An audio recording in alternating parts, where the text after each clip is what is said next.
ونستعينه ونستغفره ونؤمن به ونتوكل عليه ونعوذ بالله من شرور أنفسنا ومن سيئات أعمالنا من يهده الله فلا مضل له ومن يضلله فلا هادي له ونشهد أن لا إله إلا الله وحده لا شريك له ونشهد أن سيدنا وقدوتنا وحبيبنا ومولانا محمدا عبده ورسوله صلى الله تعالى عليه وعلى آله وأصحابه وأولاده وأزواجه وأنصاره وأتباعه وأشياعه ومحبه وأمته وعلينا معهم أجمعين وسلم تسليما كثيرا كثيرا. أما بعد فقد قال الله تبارك وتعالى في كتابه المجيد بعد أعوذ بالله من الشيطان الرجيم بسم الله الرحمن الرحيم وإذا سألك عبادي عني فإني قريب أجيب دعوة الداعي إذا دعاني فليستجيبوا لي وليؤمنوا بي لعلهم يرشدون. وعن أبي ذر رضي الله تعالى عنه عن النبي صلى الله تعالى عليه وسلم فيما يروي عن الله تبارك وتعالى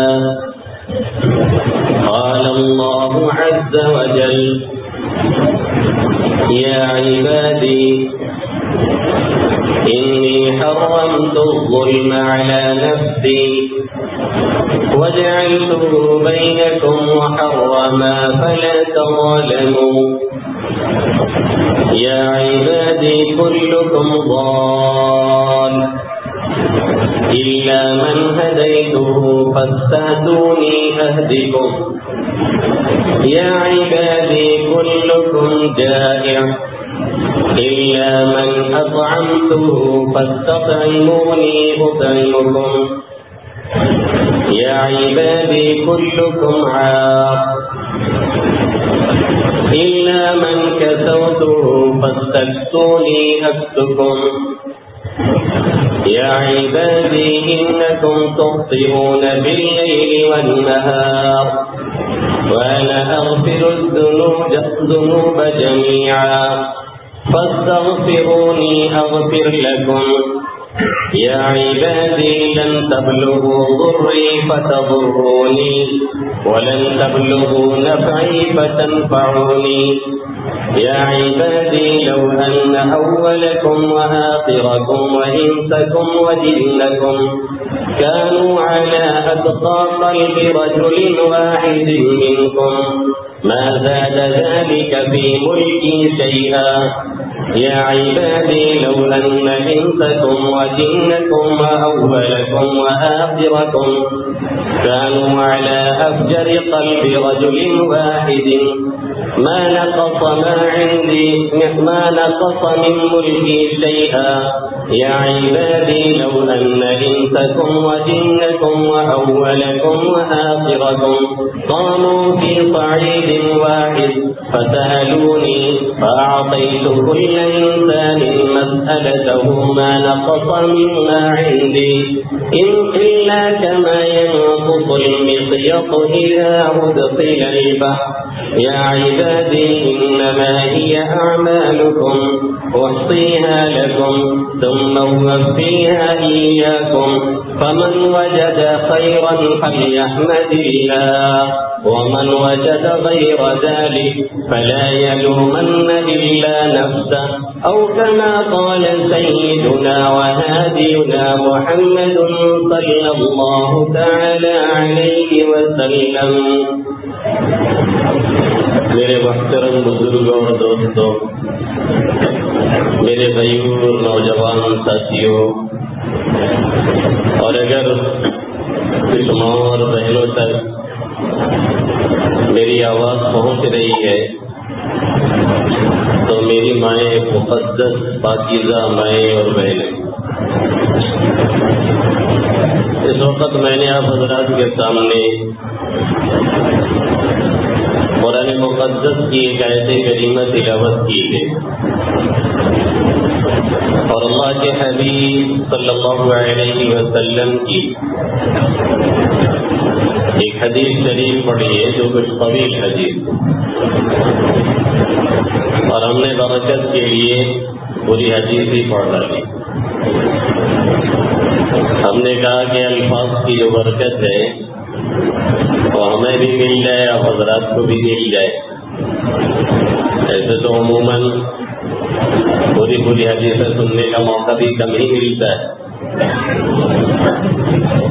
تو ہم نے سوچا کہ کچھ برکت ہم بھی حاصل کر لیں اور حضرات بھی حاصل کر لیں۔ سنانے کا مقصد یہی تھا۔ یہ ایک آیت ہے اور یہ ایک حدیث۔ اس آیت اور حدیث کی روشنی میں کچھ باتیں آپ حضرات کے سامنے عرض کرنی۔ اللہ رب العزت مجھے صحیح طرح سے صحیح باتیں کہنے کی، ہم سب کو دل کے کانوں سے سننے کی، اور پھر اس پر ہم سب کو عمل کرنے کی توفیق عطا فرمائے، آمین یا رب العالمین۔ جو حدیث شریف میں نے روایت کی ہے، نقل کی ہے، اس حدیث کو نقل کرنے والے، اس حدیث کو روایت کرنے والے حضرت ابو ذر غفاری رضی اللہ تعالی عنہ، ایک کا نام ہے جندب بن جنادہ رضی اللہ تعالی عنہ، ایک جلیل القدر صحابی، زہاد صحابہ میں سے،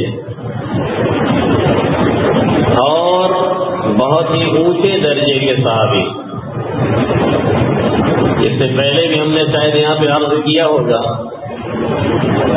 کہ دادا جان مولانا عبد الحلیم صاحب نور اللہ مرقدہ برد اللہ مرجعہ، جب بھی کسی صحابی کا نام آتا تو فرماتے کہ بہت ہی جلیل القدر صحابی، بہت اونچے درجے کے صحابی، پھر فوراً فرماتے کہ ہر صحابی جلیل القدر ہوا کرتا ہے، ہر صحابی اونچے درجے کا ہوا کرتا ہے۔ یہ جو ہم اور آپ کبھی کبھی سنتے ہیں کہ فلاں صحابی بڑے اونچے درجے کے اور فلاں صحابی متوسط درجے کے اور فلاں صحابی کمتر درجے کے ہیں، یہ جو معیار اور لیول قائم کی جاتی ہے یہ ان کے آپس کے اعتبار سے ہوتی ہے۔ ہمارے اور آپ کے اعتبار سے ہر صحابی عظمت اور تقدس کی اس بلندی پر ہے جہاں پر کوئی سوچ بھی نہیں سکتا ہے، پہنچنا تو بڑی دور کی بات ہے، اس میں کوئی دو رائے نہیں۔ من حیث الجماع، پوری کی پوری جماعت کو تقدس اور تقدیس حاصل ہو، اور پوری کی پوری جماعت مقدس ہو، اور پوری کی پوری جماعت کو جنت کا سرٹیفکیٹ دے دیا گیا ہو، یہ اولین و آخرین جتنے ہیں، آئے ہیں، آئیں گے، اس میں سے صرف ایک طبقہ ہے، وہ صحابہ کرام رضوان اللہ تعالی علیہم اجمعین۔ اسی لیے اللہ کے حبیب صلی اللہ علیہ وسلم نے اپنے صحابہ کرام رضوان اللہ تعالی علیہم اجمعین کے بارے میں ہمیں اور آپ کو بہت چوکنا کیا ہے اور بہت بیدار رکھنے کی کوشش کی ہے۔ خطبہ جمعہ میں امام کی زبانی، خطیب کی زبانی ہم لوگ سنتے ہیں، کیا پڑھا جاتا ہے؟ اللہ اللہ فی اصحابی لا تتخذوهم من بعدی غرضا، میرے صحابہ کرام کے بارے میں اللہ سے ڈرتے رہنا، میرے صحابہ کرام کے بارے میں اللہ سے ڈر کے رہنا، میرے بعد کبھی بھی ان کو تنقید کا نشانہ نہیں بنانا ہے، ان کے اوپر انگلی نہیں اٹھانا ہے، ان کی کوئی کمی نہیں نکالنی ہے، اس لیے کہ وہ تمہارے لیے ایک معیار ہے اور معیار یہ پرکھ کر کے بتاتا ہے کہ تمہارے اندر کیا کمی ہے. معیار کو پرکھ کر کے نہیں بتایا جاتا ہے کہ اس کے اندر کیا کمی ہے. سونے کو جس معیار پہ پرکھا جاتا ہے وہ معیار سونے کے بارے میں فیصلہ دیتا ہے کہ اب صحیح ہے کہ غلط. سونا اس کے بارے میں فیصلہ نہیں دیتا ہے. ہم یہ نہیں دیکھیں گے کہ ان کا عمل صحیح ہے کہ غلط ہے. ہم یہ دیکھیں گے ہم جو عمل کر رہے ہیں وہ ان سے میچ کھا رہا ہے کہ نہیں, ان سے مطابقت ہے کہ نہیں ہے. اگر ہے تو بہت اچھی بات ہے, ہم بھی راستے جنت کے طے کر رہے ہیں. اور اگر نہیں ہے تو پھر ہمارا راستہ لاکھ دیکھنے میں اچھا لگ رہا ہو اور لاکھ لوگ تعریف کر رہے ہوں اور ایک جم میں غفیر ہمارے پیچھے ٹہل رہا ہو اور دوڑ رہا ہو, پھر بھی یقین مانیے کہ ہم گمراہی کا راستہ طے کر رہے ہیں. کبھی بھی ہم جنت کو پانے والے نہیں ہیں. اور یہ دھوکہ ایک کو نہیں سینکڑوں کو آج کے دور میں لگا ہوا ہے, ایک کو نہیں ہزاروں کو لگا ہوا ہے. دو چار جس کے آگے پیچھے چل رہے ہیں, مان رہے ہیں, حضرت کر رہے ہیں, پھر اس کو یہ فکر ہی نہیں ہے کہ ہم صحیح راستے پہ ہیں کہ غلط راستے پہ ہیں. ایک دنیا ہے چل رہی ہے, چار آگے پیچھے مرید چل رہے ہیں, اور مسل مشہور ہے کہ پیرا نمی پرند مریدا می پرانند. پیر لوگ اڑتے نہیں, مرید لوگ اڑاتے ہیں زبردستی. ایسے ایسے فضائل مناقب یہ وہ ایسا بیان کیے جائیں گے علمان الحفیظ. تو ہمیشہ ہمیں یہ دیکھنا پڑتا ہے کہ ہم نے جو عمل کیا ہے یہ کسی صحابی نے کیا ہے کہ نہیں, کسی صحابی کا یہ عمل ہے کہ نہیں. وہ کاشتکاری ہے, وہ کوئی مزدوری ہے, کہیں ملازمت ہے, کہیں تجارت ہے, کہیں کوئی اور کام ہے, جو بھی جس شعبے میں جس ڈپارٹ میں جائے, کیونکہ ہر طرح کے صحابہ کرام ہر ڈپارٹ میں موجود ہیں. اس لیے اللہ کے حبیب صلی اللہ علیہ وسلم نے ایک کھلا ہوا معیار دے دیا, ما انا علیہ واصحابی, کہ کون سا طریقہ جنت پہ ہے. کہا بھائی جس پر میں ہوں, اور میرا تو طریقہ رسول ہے اور سیرت رسول ہے, اور سیرت کو فالو کرنا یہ سب کے بس کا بھی نہیں ہے. کون ہے جو کئی روز فاقہ کرتا چلے؟ یہاں تو دوپہر کا کھانا چھوٹ جاتا ہے تو شام میں چونا آنے لگتا ہے, دکھتا ہی نہیں ٹھیک سے, ایسا لگتا ہے چکر آ کے گر جائے گا. یہ تو رمضان کی برکت رہتی ہے کہ 15 گھنٹے ہم لوگ کھینچ لیتے ہیں, ورنہ عام دنوں میں گھر میں اگر آدھا ایک گھنٹہ لیٹ ہونے لگتا ہے تو سب کی پلیٹیں بجنے لگتی ہے. کیا کر رہی تھی آپ؟ ابھی تک کھانا نہیں تیار ہوا. ارے تم لوگوں کا کام ہی یہی ہے بیٹھ کے بڑبڑایا کرو. اچھا بیچاری روز دیتی ہیں ٹائم پہ, تب کبھی آپ نہیں کہتے ماشاء اللہ اہلیہ صاحبہ بہت ٹائم پہ کھانا لا رہی, آپ کا شکریہ ہے, اللہ آپ کو سلامت رکھے. بالکل وقت پہ آپ 2 دن کا کام دے دیتی ہیں, کپڑا صحیح ٹائم پہ مل جاتا ہے. بالکل وقت پہ آپ موچی کا اور پالش کرنے والے کا کام دیتی ہیں, ہمارا بوٹ ایک دم صحیح ظالم ٹائم پہ رکھا ہوا ملتا ہے. سب کچھ ٹائم پہ ہوتا ہے, تب کبھی نہیں تعریف کرنے جاتے ہیں. تھوڑا سا دال میں نمک ادھر سے ادھر ہوا, ایک بوال کھڑا ہوا, اور جب کرسی پائیں گے تو کہیں گے میرا نبی پھانسی پہ پھانسا کرتا, میرا نبی اپنے جوتے ہاتھوں سے خود گاٹ لیتا تھا, میرا نبی بکریاں اپنے ہاتھوں سے دو لیتا تھا. کہنا آپ کیا کر رہے ہیں؟ کہنا تقریریاں تو کر رہے ہیں, ہمارا کوئی اور کر لے گا. یہ اچھی بات نہیں, یہ اچھی بات نہیں, اور نہ کوئی اچھی علامت ہے. یہ باہر دو گنڈ کے اخلاق اور دانت دکھا کے کا نام اخلاق نہیں ہے. خیرکم لأہلہ وانا خیرکم لأہلی, تم میں سب سے بہتر وہ ہے جو اپنے گھر والوں کے لیے, اپنی بیوی بچوں کے لیے بہتر ہو. آقا فرماتے ہیں مجھے دیکھو میں اپنے گھر والوں کے لیے سب سے بہتر ہوں. بات جس کے ساتھ 2 منٹ رہنا ہے, 4 منٹ ملنا ہے, وہاں تو ہر کوئی اخلاق دکھا دیتا ہے. اخلاق تو وہاں آپ کے ظاہر ہوتے ہیں جس سے مسلسل سابقہ پڑتا ہے, مسلسل جس سے معاملہ پڑتا ہے. وہ کیا ہم نے سنا نہیں, بات تھوڑا طویل ہو رہی ہے, کیا وہ ہم نے سنا نہیں عمر فاروق رضی اللہ تعالیٰ عنہ سے کسی نے کیا کہا فلاں شخص بڑا نیک ہے, تو فرمایا ہاں کبھی نماز پڑھتے دیکھ لیے ہوگے, تو تعریف کرنے لگے کہ بڑا نیک ہے, بہت صوفی جی ہے, بڑے اللہ والے ہیں, بہت اخلاق والے. ہوتا نا یہی, دیکھ لیا کسی کو کسی کونے اترے میں تھوڑا سا بیٹھا ہوا, تو بھائی نجات ظاہر پرستی پر اگر کچھ عقل و دانش ہے, چمکتا جو نظر آتا ہے سب سونا نہیں ہوتا. اگر دنیا میں رہنا ہے تو کچھ پہچان پیدا کر. لباس خضر میں بھی یہاں ہزاروں رہزن پھرتے ہیں, ایک سے ایک ڈاکو پھر رہے ہیں, اور ایسے ایسے کے علمان الحفیظ. رات ایک صاحب کے یہاں گئے تھے، کام تھا، تو انہوں نے کہا کہ یہ فلاں صاحب کے واسطے تو فلاں جگہ جانا چاہتے تھے، میں نے منع کر دیا. تو میں نے کہا نہیں آپ نے اچھا کیا، ویسے میرا بھی تجربہ ایسے لوگوں کے بارے میں ٹھیک نہیں ہے. انہوں نے کہا کہ میں تو اسی لائن میں رہا ہوں، میں سب کو جانتا ہوں. کیا اس میں 80% ایسے ہی ہیں جو بہت سفید پہنتے ہیں لوگوں کو صرف بیوقوف بنانے کے لیے اس لائن میں. ہم نے کہا ہاں جب یہ نہیں کریں گے تو لوگ پھنسیں گے کیسے؟ بھائی جال بچھائے دانا ڈالیں گے تو تب نہ جا کے پھنسے گا، اب دانا نہیں ڈالیں گے تو کہیں گرفت میں آئے گا کیسے؟ تو عمر فاروق رضی اللہ تعالیٰ نے فرمایا کبھی دیکھ لیا ہوگا، یہ طریقہ نہیں. کیا فرمایا؟ هل عاملت معه هل سافرت معه. کیا معیار دیا ہے، واہ کیا معیار دیا ہے. اچھے اچھے لوگوں کی کلئی نا سیکنڈوں میں کھل جاتی ہے. کیا فرمایا؟ کبھی ساتھ میں سفر کیے ہو؟ فرمایا نہیں. کیا کبھی معاملہ کیے ہو، سابقہ ہوا ہے، لین دین ہوا ہے، کچھ اس طرح کا معاملہ؟ کیا نہیں. کیا پھر تعریف مت کرو، پھر نہیں بتا سکتے ہو کہ کیسا ہے. جب تک سابقہ نہیں پڑتا ہے، جس کے ساتھ لمبا سفر ہوتا ہے اس کے سارا کچا چٹا کھل جاتا ہے. ہم نے تو نہ معلوم کتنوں کو دیکھا ہے ایسے خود غرض کی اللہ کی پناہ، بس ان کو اپنے سفر میں کھانے سے مطلب، اپنے پینے سے مطلب، اپنے ان کو لیٹنے کی جگہ مل جائے، باقی آپ کہاں مر رہے ہیں کوئی فکر نہیں.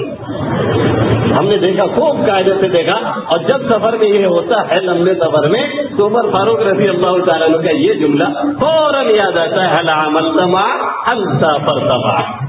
تو اللہ کے حبیب صلی اللہ علیہ وسلم نے کیا فرمایا؟ اللہ کی اصحابی لا تتخذوهم من بعدی غرضا. میرے بعد کسی صحابی کو ہدف تنقید تم کو نہیں بنانا ہے، نشانہ نہیں بنانا ہے، انگلی نہیں اٹھانی ہے. اس لیے کہ ہر صحابی عظمت و تقدس کی اس بلندی پہ ہے جہاں تمہاری ٹوپیاں گر جائیں گی سر اٹھا کر کے دیکھو گے. اس لیے اپنے کو تولو کہ وہاں ان کے ساتھ کیا معاملہ کر رہے ہو، اور اعتقاد تمہارا کیسا ہے اور معاملہ کیسا ہے، اور تمہارے اعمال ان سے میل کھاتے ہیں اور میل کرتے ہیں کہ نہیں کرتے ہیں. اگر ان سے مطابق ہیں تو پھر ٹھیک چل رہے ہو، اور اگر مطابق نہیں ہیں تو پھر اپنے کو درست کرنے کی کوشش کرو. لاکھ خلق خدا تمہارے پیچھے چل رہی ہو لیکن تمہاری حیثیت اللہ کے نزدیک مکھی اور مچھر کے پر کے برابر بھی نہیں ہے، کیونکہ مپندار سعدی کی راہ صفا تمہارا جد بھر پے مصطفیٰ. یہ مت سمجھے سعدی کہ نیکی کا راستہ، جنت کا راستہ، سچائی کا راستہ، اچھائی کا راستہ محمد عربی صلی اللہ علیہ وسلم اور ان کے صحابہ کرام کو چھوڑ کر کے کوئی اور راستہ طے کیا جا سکتا ہے.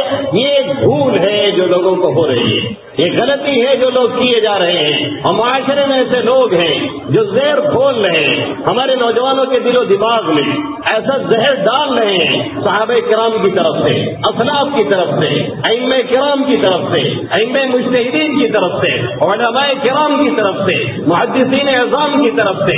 یہ جو زہر گھولا جا رہا ہے یہ ہمارے اور آپ کے لیے زہر قاتل ہے، اور ہمارا دین بھی برباد کر رہا ہے اور دنیا بھی ہماری تباہ ہو رہی ہے. اس لیے اپنے نوجوانوں سے بالخصوص اور تمام لوگوں سے بالعموم یہ کہنا چاہوں گا، اگر کبھی کوئی اس طرح کی بات آپ سے کہے اور کرے یا اس طرح کی پوسٹیں آپ کو ملے پڑھنے کو، تو آپ یہ آخر میں کہہ دیجیے کمنٹ میں کہ وہ کیسے ہی گئے گزرے ہوں گے ٹھیک ہے لیکن ہے پھر بھی صحابی. کیسے ہی ہے پھر بھی صحابی. جیسے ایک شخص ایک عالم کے پاس آیا اور امیر معاویہ رضی اللہ تعالیٰ عنہ کی برائی کرنے لگا، یہ کیا وہ کیا. انہوں نے کہا ہے پھر بھی صحابی. پھر اس نے 2-4 باتیں کہی، پھر انہوں نے کہا ہے پھر بھی صحابی. پھر اس نے کچھ برائی کی، انہوں نے کہا ہے پھر بھی صحابی. خاموش. کہنے لگے یہ وہ شرف ہے جو تمام کے تمام چیزوں میں پانی پھیر رہا ہے، اب تم ان کی برائی کر کے اپنے کو مت سڑاؤ. کہنے لگا کہ بھائی اگر ان کی غلطی ہوئی، اتحادی چوٹ، پھر بھی بڑے لوگوں کی چوٹ بڑی مانی جاتی ہے. تو دوسرے عالم نے کہا کہ یہی کہاں کم ہے کہ تم جیسے سڑے لوگ ان کی غلطی نکال رہے ہو، یہ اتنی بڑی غلطی ان کی نہیں ہوئی تو کیا ہوئی. کہ تم جیسے لوگ جن کی کوئی حیثیت نہیں ہے، جن کا کوئی مقام نہیں ہے، اور جن کو اپنے ایمان تک کا پتہ نہیں ہے، حتیٰ کہ ان میں سے بعض کو اپنے نطفے تک کا پتہ نہیں ہوتا ہے، یہ ایسے لوگوں کی غلطیاں نکال رہے ہیں، تو بڑوں کی غلطیاں ایسے چھوٹے لوگ نکال رہے ہیں، تو پھر وہ بڑی غلطی تو نہیں ہوئی تمہارے اعتبار سے، تو کیا ہوئی؟ ابھی آئے ہو کہنے کے لیے۔ اس لیے ہمیشہ اپنے ذہن و دماغ کو صاف رکھیں اور یہ نقطہ اپنے دل و دماغ میں بٹھا لیں اور اپنی نسلوں کے دل و دماغ میں بٹھائیں کہ بیٹا کسی بھی صحابی کی برائی برداشت نہیں کی جا سکتی ہے۔ کوئی اگر کرتا ہے تو اسے سمجھانے کی ضرورت ہے، نہیں مانتا ہے تو پھر اس کو لات موقع سے سمجھایا جائے اگر قدرت ہے، اور اگر نہیں ہے تو اس سے علیحدگی اختیار کی جائے، ورنہ ہمارا اور آپ کا ایمان صحیح تعلیم نہیں رہ سکتا ہے، بالکل نہیں رہ سکتا ہے۔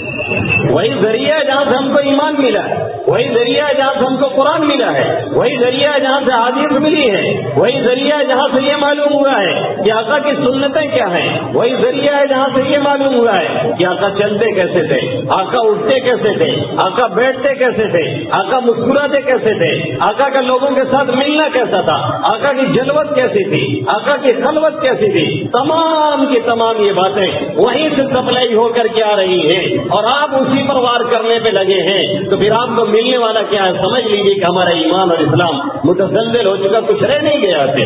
جو شخص ان پہ وار کرتا ہے، حقیقت یہ ہے کہ اپنے اسلام کی بنیاد کو ڈھا رہا ہے۔ تو ابو ذر غفاری رضی اللہ تعالی ایک جلیل القدر صحابی، عظیم المرتبہ صحابی، اور ہر صحابی جلیل القدر ہوا کرتا ہے، یہ نبی کریم صلی اللہ علیہ وسلم سے حدیث نقل کرتے اور آقا مدنی صلی اللہ علیہ وسلم اللہ رب العزت سے روایت کرتے، یعنی حدیث قدسی ہے۔ حدیث قدسی کا مطلب یہ ہوتا ہے کہ الفاظ تو آپ صلی اللہ علیہ وسلم بول رہے ہیں، لیکن معنی اور نسبت اللہ کی طرف ہوتی ہے، یعنی اللہ یوں کہتا ہے۔ کام تو آپ صلی اللہ علیہ وسلم اپنے الفاظ میں رہے ہوتے ہیں، لیکن منسوب کرتے ہیں ڈائریکٹ اللہ کی طرف۔ ایک تو قرآنی آیات ہے کہ جو لفظ بھی آ رہا ہے اور معنی بھی آ رہا ہے جسے ہم تلاوت کرتے ہیں، اور دوسرے وہ احادیث ہے جو آپ صلی اللہ علیہ وسلم یوں ہی بیان کرتے ہیں۔ تیسرے یہ ہے کہ حدیث قدسی کہی جاتی ہے کہ الفاظ آپ صلی اللہ علیہ وسلم لاتے ہیں، لیکن نسبت سیدھے اللہ کی طرف ہوتی ہے کہ اللہ یہ فرما رہا ہے، اللہ یہ کہہ رہا ہے۔ اس کو کہتے ہیں حدیث قدسی۔ تو یہ حدیث قدسی ہے، اللہ کے حبیب صلی اللہ علیہ وسلم نقل فرما رہے ہیں اللہ رب العزت سے، اور کہہ رہے ہیں کہ اللہ فرما رہا ہے۔ کیا فرما رہا ہے؟ پہلا جملہ کیا ہے؟ اس حدیث کی پوری تشریح کرتے کرتے شاید ٹائم مکمل ہو جائے گا، بہت دھیان سے سنیے گا۔ پوری حدیث بہت ہی جامع حدیث ہے، اتنی پیاری حدیث ہے کہ پوچھیے مت۔ جب اس پہ بولنے کا موقع ملتا ہے یا جب یہ حدیث پڑھتا ہوں تو سمجھ لیجیے کہ زندگی کی تمام پریشانیاں ختم ہو جاتی ہیں، تمام پریشانیاں زندگی کے ایک دم کافور ہو جاتی ہیں۔ اتنی جامع حدیث ہے کہ کچھ کہا نہیں جا سکتا ہے۔ اللہ رب العزت فرما رہے ہیں یا عبادی انی حرمت الظلم علی نفسی، اے میرے بندو میں نے اپنے اوپر ظلم کو حرام کیا ہے۔ کیا مطلب ہے؟ اللہ تو قادر مطلق ہے، اللہ جو چاہے کر سکتا ہے اور وہ کرتا رہتا ہے۔ اس نے قرآن میں ایک جگہ نہیں کہ نہ معلوم کتنی جگہ کہا ہے۔ قرآن مقدس میں اور سمائی ذات البروج ہی میں اللہ نے فرما دیا ان بطش ربک لشدید انه هو يبدئ ويعيد وهو الغفور الودود ذو العرش المجيد فعال لما يريد۔ ہمیں جو چاہتے ہیں سب کرتے ہیں، ہمارے علاوہ کوئی ایسا نہیں ہے کہ جو وہ چاہے کر کے کر لے، ہمیں جو چاہتے ہیں وہ کر گزرتے ہیں۔ ایک بات تو یہ ہے کہ ہم سب کچھ کرنے والے ہیں، ہماری قدرت کے ساتھ یہ بھی ہے کہ ہم کسی کو ظلم کر دے تو بھی کوئی کچھ کرنے والا نہیں ہے، کیونکہ ہم سے اور آپ سے یہ سوال ہے کہ تم نے یہ کیوں کیا، یہ کیوں نہیں کیا، تم نے یہ کیوں چھوڑ دیا اور یہ کیوں کر دیا۔ لیکن اللہ سے کوئی سوال کرنے والا نہیں ہے۔ دنیا کے معمولی انسان جن کی ماتحتی میں کوئی 2,500-3,000 کا نوکر ہوتا ہے، جب اس سے وہ کوئی کام کرتا ہے، آقا کہتا ہے اور وہ کرتا ہے، وہ پلٹ کر کے بیچارہ اپنے آقا سے نہیں پوچھ پاتا ہے۔ اگر آقا صاحب روز اثر بعد چائے پیتے ہیں اور کسی دن کہہ دیں کہ ظہر بعد ایک چائے لے کر کے آؤ، تو بیچارہ خاموشی سے لا کر کے دے دے گا، اور یہ نہیں کہے گا کہ آپ تو نہیں پیتے تو آج کیوں پینے لگے؟ تو آپ کیا کہیں گے؟ تمہارا دماغ خراب ہے، تم اسی لیے یہاں پہ ہو، پکڑو 2500 روپے اور نکل جاؤ۔ 2500 روپے میں جس کو ہم رکھتے ہیں اس کے ساتھ ہمارے معاملہ ہے، ہم اس کے خالق نہیں ہیں، ہم اس کے مالک نہیں ہیں، ہم اس کے رزاق نہیں ہیں، سب کچھ کرتا دھرتا اللہ ہے۔ ایک واسطہ بنا دیا ہے، سسٹم بنایا ہے دنیا کا نظام چلانے کے لیے، تو ہم اسے پوچھنے نہیں دیتے ہیں۔ پھر وہ تو فاعل لما یرید ہے، وہ تو رب الارباب ہے، وہ احکم الحاکمین ہے، اس سے کیوں کر کوئی سوال کر سکتا ہے؟ اس لیے اس نے قرآن مقدس میں فرمایا لا يسأل عما يفعل وهم يسألون، جو وہ کرتا ہے اس سے کوئی نہیں پوچھ سکتا ہے، ہاں سب سے پوچھا جائے گا کہ یہ کیوں کیا، یہ کیوں نہیں کیا۔ تو اگر وہ ایسا کچھ کر دے یا ایسا کرے تو بھی اس سے کوئی پوچھنے والا نہیں ہے، لیکن وہ فرما رہا ہے حرمت الظلم علی نفسی، میں نے اپنے اوپر ظلم کو حرام کر دیا ہے۔ میں جس کے اوپر کوئی کاروائی کرتا ہوں، کبھی دیکھنے میں ہم کو شاید یہ لگ رہا ہو کہ یہ غلط ہو رہا ہے ہماری اور آپ کی نگاہ کے اعتبار سے، لیکن حقیقت یہ ہے کہ وہ کتنا سٹیک ہوتا ہے اور کتنا اپنی صحیح جگہ پہ ہوتا ہے یہ وہی جانتا ہے۔ اللہ قرآن میں کیا فرماتا ہے؟ وَمَا أَنَا بِظَلَّامٍ لِّلْعَبِيدِ، ہم بندوں پر ظلم نہیں کرتے، اور جہاں اللہ نے عذاب دیا ہے، چاہے وہ فرعون کا مسئلہ ہو، چاہے حامان کا مسئلہ ہو، چاہے قارون کا مسئلہ ہو، چاہے شداد کا مسئلہ ہو، چاہے کسی اور کا مسئلہ ہو، چاہے قوم لوط ہو، قوم سمود ہو، قوم عاد ہو، اس کے بعد اللہ کیا فرماتا ہے؟ وَمَا كَانَ اللَّهُ لِيَظْلِمَهُمْ وَلَكِنْ كَانُوا أَنفُسَهُمْ يَظْلِمُونَ۔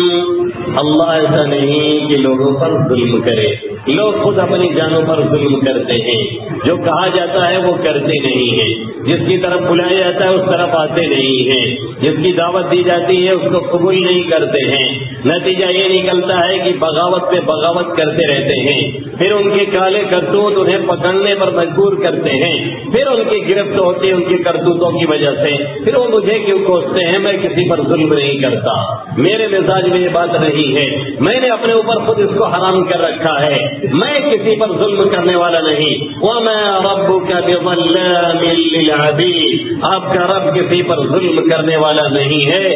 کسی کو لاکھ ہم دیکھیں پریشانیوں میں، ایک پریشانی نہیں، پریشانیاں اس میں لگاتار آ رہی ہوں، مصائب کے گھٹا ٹوپ بادل چھائے ہوئے ہوں اور لگتا ہو کہ مصیبتیں اس کے اوپر برس رہی ہوں، پھر بھی نہ اسے سمجھنا چاہیے اور نہ کسی کو سمجھنا چاہیے کہ اس کے ساتھ غلط ہو رہا ہے، یہ اس کے اوپر نعوذ باللہ ظلم ہو رہا ہے۔ اس کی حکمت کیا ہے، اس کی مصلحت کیا ہے، اس میں راز کیا ہے اور کیا باتیں پوشیدہ ہیں، یہ ہم اور آپ نہیں بتا سکتے ہیں۔ ہم یہاں بیٹھے ہوئے ہیں، ہماری نگاہ اتنی دور میں کام کر رہی ہے، ہم یہ دیکھ رہے ہیں دائیں طرف، ہم یہ دیکھ رہے ہیں بائیں طرف، ہم سامنے کے کچھ حصے میں دیکھ رہے ہیں، ہمیں اتنی دور کی کاروائی سمجھ میں آتی ہے کہ کہاں کیا کرنا ہے کیا نہیں کرنا ہے۔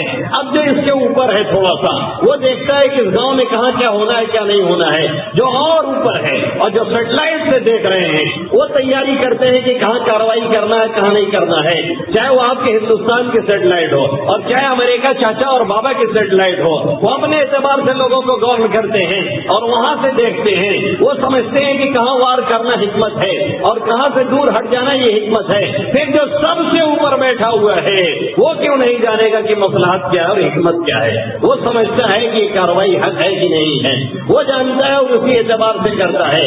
ہمیں اور آپ کو یہ حق نہیں پہنچتا ہے کہ کسی کے بارے میں یہ سوچے کہ اس کے ساتھ غلط ہو رہا ہے یا اللہ غلط کر رہا ہے۔ بہت سے لوگ جب پھنستے ہیں کچھ دنوں کے لیے یا مصیبتیں کچھ دنوں کے لیے گھیر لیتی ہیں تو کیا کہنا شروع کر دیتے ہیں، ہمارے ساتھ ایسا کیوں ہو رہا ہے، ہم ہی اللہ کو ملے تھے نعوذ باللہ۔ ارے جائیے دیکھیے نہ معلوم کتنی پریشانیوں میں کتنے بیچارے گھرے ہوئے ہیں۔ جیسے ایک دوست نے دوسرے دوست کو پکڑا اور پکڑ کر کے ہاتھ کہنے لگا، ایک بلڈنگ اور محل سے گزر رہا تھا تو کہنے لگا یار جب یہ قسمت تقسیم ہو رہی تھی اور یہ مال دولت تقسیم ہو رہا تھا تو ہم لوگ کہاں چلے گئے تھے؟ یہ دیکھیے بلڈنگ ہے، یہ دیکھیے محل ہے، یہ دیکھیے فارچونر کھڑی ہے، یہ دنیا بھر کی چیزیں ہیں۔ تو اس نے کچھ جواب نہیں دیا. اس نے ہاتھ پکڑا اور شہری زندگی تھی, پکڑ کر کے لے کر کے ایک ہاسپٹل میں چلا گیا. اب وہاں دیکھے تو کوئی کان لے کے پڑا ہے, کوئی دانت لے کے پڑا ہے, کسی کی ہڈی ٹوٹ گئی ہے, کوئی چیخ رہا ہے, کوئی چلا رہا ہے, جس کو دوائیں بار بار دی جا رہی درد کی پھر بھی نہیں کام کرتی ہیں. کبھی کبھی کینسر وغیرہ کے پیشنٹ اس پوزیشن پہ پہنچ جاتے ہیں کہ ان کو یہ انجیکشن دیا جاتا ہے بے ہوشی والا, پھر بھی ان کے درد میں کام نہیں آتا. ہم نے ایسے مریضوں کو بھی دیکھا ہے. اللہ حفاظت فرمائے ہم سب کی, اللہ بے انتہا حفاظت فرمائے, لیکن اس مریضہ کی بھی اللہ مغفرت فرمائے. ایسی صبردار مریضہ تھی کہ ان کے شوہر نے کہا کہ بہت آپ کو تکلیف ہے, آپ کہ اگر وفات ہو جاتی تو زیادہ شاید اچھا ہوتا. تو انہوں نے کہا کہ یہ مت کہیے, جو بھی ہے سب اللہ کا حکم ہے, ہم اس کے فیصلے پہ راضی. کبھی کبھی 24 گھنٹے میں کئی نیند کے انجیکشن دینے پڑتے تھے, پھر بھی نیند نہیں آتی تھی, اتنی سخت تکلیف ہوتی تھی. تو اس نے کہا کہ یہ دیکھو اب یہ جو اتنے پڑے ہیں, یہاں کسی بھی ہاسپٹل میں آپ جائیں, کان والے میں جائیں گے تو آپ کو لگے گا کہ سب کا کان خراب ہے. آنکھ والے میں چلے جائیے تو اتنی بھیڑ کی لگتا ہے سب کے آنکھیں ڈیمیج ہے. اسپتال میں چلے جائیے, ہڈی والے تو لگتا ہے کہ سب کا پیری ہاتھی فریکچر ہے. کسی بھی اسپتال میں گھسو, جگہ آپ کو خالی نہیں ملے گی. تو اس نے دکھا کر کے کہا کہ یہ بتاؤ کہ جب یہ بیماریاں بڑھ رہی تھی تب تم کہاں تھے؟ اب چپ. اس نے کہا یہ بتاؤ نا, جب یہ بیماریاں بڑھ رہی تھی تب کہاں چلے گئے تھے؟ پھر اس نے کہا جس حال میں ہو اللہ تعالیٰ کا شکریہ ادا کرو. اللہ کا شکر ہے ہاتھ صحیح سالم ہے, اللہ کا شکر ہے پاؤں صحیح سالم ہے, اللہ کا شکر ہے دل کی دھڑکن صحیح سالم چل رہی ہے, اللہ کا شکر ہے ہر وقت سانس آ رہا ہے جا رہا ہے, کیونکہ نہ آنے کا مطلب بھی موت ہے اور نہ واپس جانے کا مطلب بھی موت ہے. پھر بھی ہم چل رہے ہیں, زندہ ہیں. یہ ہر حال میں اللہ کا شکر ہے. کوئی ہلکی پھلکی کہیں تکلیف ہے, اگر ان چیزوں پہ نظر ڈالو گے تو تکلیف خود بخود کم ہوتی نظر آئے گی. اور جب وہی لے کر کے بیٹھو گے اور ہزاروں نعمتیں ساتھ میں لگی ہیں اس کو نہیں دیکھو گے تو نتیجہ یہی نکلے گا کہ ہر دم ناشکری کی زبان لڑتی رہے گی, ہر دم ناشکری کرتے رہو گے. جیسے وہ ایک بادشاہ تھا تو اس نے کہا کہ کیا بات ہے کہ ہمارے جتنے مزدور ہیں کام کرتے ہیں اور معمولی سی تنخواہ ملتی ہے, شام کو تھکے ہارے جاتے ہیں, صبح بڑے شام کو چوبند آتے ہیں ایک دم سمت, اور کام کرتے ہوئے مزدور لوگ گلچھرے بھی چھوڑتے رہتے ہیں, ایک سے ایک اپنا فری رہنے کے لیے تو یہ سب کرنا پڑتا ہے مزدوروں کو. تو کہنے لگا یہ کیا چکر ہے, ہمارے پاس سب کچھ ہے, اکثر ہم اداس رہتے ہیں. اس نے کہا کہ بادشاہ سلامت, اس کے اوپر قانون نمبر 19 کا استعمال کیجیے, رول نمبر 19 کا, تب دیکھیے پھر کون خوش ہے کون نہ خوش ہے. کیا وہ کھلا جو ہمارا مزدور ہے وہ تو دیکھو ہر مسکراتا رہتا ہے, ایسا لگتا ہے یار بادشاہ تو اسی کے پاس ہے اور میں اس کا نوکر ہوں. مسکراتا ہو رہتا ہے, مسکرانا مجھے بھی ہے, دنیا بھر کا ٹینشن میں لے کے پڑا رہتا ہوں. تو اس نے کہا کہ رول نمبر 19 کے استعمال کیجیے, ابھی دیکھیے کیا نتیجہ نکلتا ہے, تب آپ کو سمجھ میں آئے گا. تو بادشاہ سلامت نے پوچھ لیا کہ رول نمبر 19 کیا ہوتا ہے؟ صاحب ہم بتاتے ہیں آپ کو کیا ہوتا ہے. کہا ایک برتن لائیے, اس میں 99 درہم یا اشرفیاں رکھ دیجیے اور اس کے اوپر لکھ دیجیے اس میں 100 اشرفیاں آپ کے لیے ہدیہ ہے. ایک نہیں رکھنا ہے, 99 رکھنا ہے, ایک نکال لینا. یا پھر کیا اس کے دروازے پہ رکھ دیجیے اور لکھ دیجیے آپ کے لیے ہدیہ ہے. وہ دروازے سے نکلے گا, دیکھے گا تو بادشاہ سلامت کی طرف سے ہدیہ ہے, یہ کسی کی بھی طرف سے کسی کو لکھوا کر کے رکھوا دیجیے, لے کے چلا جائے گا. لیکن اوپر موٹا سا لکھنا ہے, اس میں کتنی 100 اور رکھنا ہے 99. بس اتنا ہی کرنا ہے, کچھ نہیں کرنا ہے. کل کو پورا فلسفہ میں آپ کو سمجھا دوں گا. کہنے لگا ارے یہ تو عجیب بات آپ کر رہے ہیں. کہا ہاں یہی رول نمبر 19 ہے, آپ کر کے دیکھیے اور غور سے سنیے گا. یہ رول نمبر 19 آج ہم لوگوں پہ بھی استعمال ہے. یہ اور بات ہے کہ ہم سمجھ نہیں رہے. اب وہ جناب رات میں جب نکلے کسی کام سے تو انہوں نے دیکھا کہ ہانڈی میں یہاں کچھ رکھا ہوا ہے. اب پڑھے تو دیکھا کہ اس میں لکھا ہے آپ کے لیے ہدیہ ہے, اس میں 100 اشرفیاں ہیں. لے کے گئے, 2:30 3 بج رہا ہے, 2 بج رہا ہے, 1 بج رہا ہے. اب جلدی سے کھولا, بیوی کو جگایا, پیسے نکالے, اب گن رہے ہیں تو 99 نکل رہا ہے. 1 مرتبہ 2 مرتبہ, کہنے لگے 99 ہے, 99 اس میں لکھا 100 ہے. اور یہاں کتنی نکل رہی ہے؟ 99. اب ایک کہاں گئی؟ اب بستر پہ تلاش کیا جا رہا ہے، نہیں یہاں نہیں گری ہے. بستر کے نیچے گھسڑ کے دیکھ رہے ہیں، نہیں یہاں نہیں گری ہے. دروازے پہ تو نہیں گر گئی، نہیں وہاں تو ڈبہ بند تھا، ہو سکتا ہے وہ رکھنے میں جھٹکے سے گر گئی ہو، اگل بگل کہیں رکھی ہوئی ہو. اب پتہ چلا کہ باہر نکل کے تلاش کر رہے ہیں، پھر کمرے میں جا رہے ہیں، پھر باہر آ رہے ہیں. اب بیوی ایک مرتبہ بستر جھاڑ رہی ہے، ایک مرتبہ تکیے الٹ رہی ہیں. بیوی الگ پوری رات دوڑ رہی ہے اور یہ الگ پوری رات دوڑ رہے ہیں. اب پوری رات ایسے ہی گزر گئی، نہ نیند آئی نہ پیسہ ملا، اور 99 ادھر رکھا ہوا ہے، اور ایک کے چکر میں رات پوری چلی گئی. پوری رات گنوانے کے بعد اب اس کے بعد اب صبح جب ڈیوٹی پہ پہنچے ہیں تو سوئے تو ہے نہیں حضرت، چہرہ اکھڑا ہوا، منہ لٹکا ہوا، کوئی کام کہا جا رہا ہے تو بجائے مسکرانے کا جھلا رہے ہیں، گرما رہے ہیں. اچھی بات پہ بھی جب موڈ نہیں صحیح رہتا تو اچھی بات پہ بھی غصہ آتا ہے. اب جھلا کر کے چلا رہے ہیں، کچھ دیر پہ اپنے ساتھیوں میں الجھ جا رہے ہیں. تو اس نے مسکرا کر کے کہا بادشاہ سلامت یہی ہے قانون نمبر 90 جس کا استعمال اس کے اوپر کر دیا گیا ہے. رول نمبر 19 یہی ہے جس کا استعمال اس کے اوپر کیا گیا. 99 درہم یا 99 اشرفیاں اس کے پاس تھی، یعنی 99 نعمتیں اس کے پاس تھی. وہ اگر لے لیا ہوتا اور استعمال کرتا تو سکون سے سوتا، صبح اچھا سا ناشتہ کرتا اور پھر آتا تو پوری مستی کے ساتھ رہتا، کیونکہ اب بھی اس کے پاس 90 سے زیادہ بچی رہتی. ارے ایک ہی دو تو خرچ کرتا، باقی ساری اس کے پاس رہتی. لیکن اس بیوقوف نے کیا کیا کہ 99 تو کنارے لگا دیا اور ایک کے چکر میں دوڑتا رہا. کہنے لگا کہ بادشاہ سلامت یہی حالت آپ کی ہے، آپ کے پاس نامعلوم کتنے خزانے ہیں، آپ کے پاس آل اولاد ہے، آپ کے پاس بہترین بیوی ہے، آپ کے پاس نوکر چاکر ہیں، آپ کے پاس پورا ملک ہے، لیکن آپ کو یہ غم ستایا جا رہا ہے فلاں چیز ہمارے پاس نہیں ہے. وہ فلاں ملک لے لیتے تو اور حاصل ہو جاتا، وہ فلاں چیز آ جاتی تو اور مل جاتا.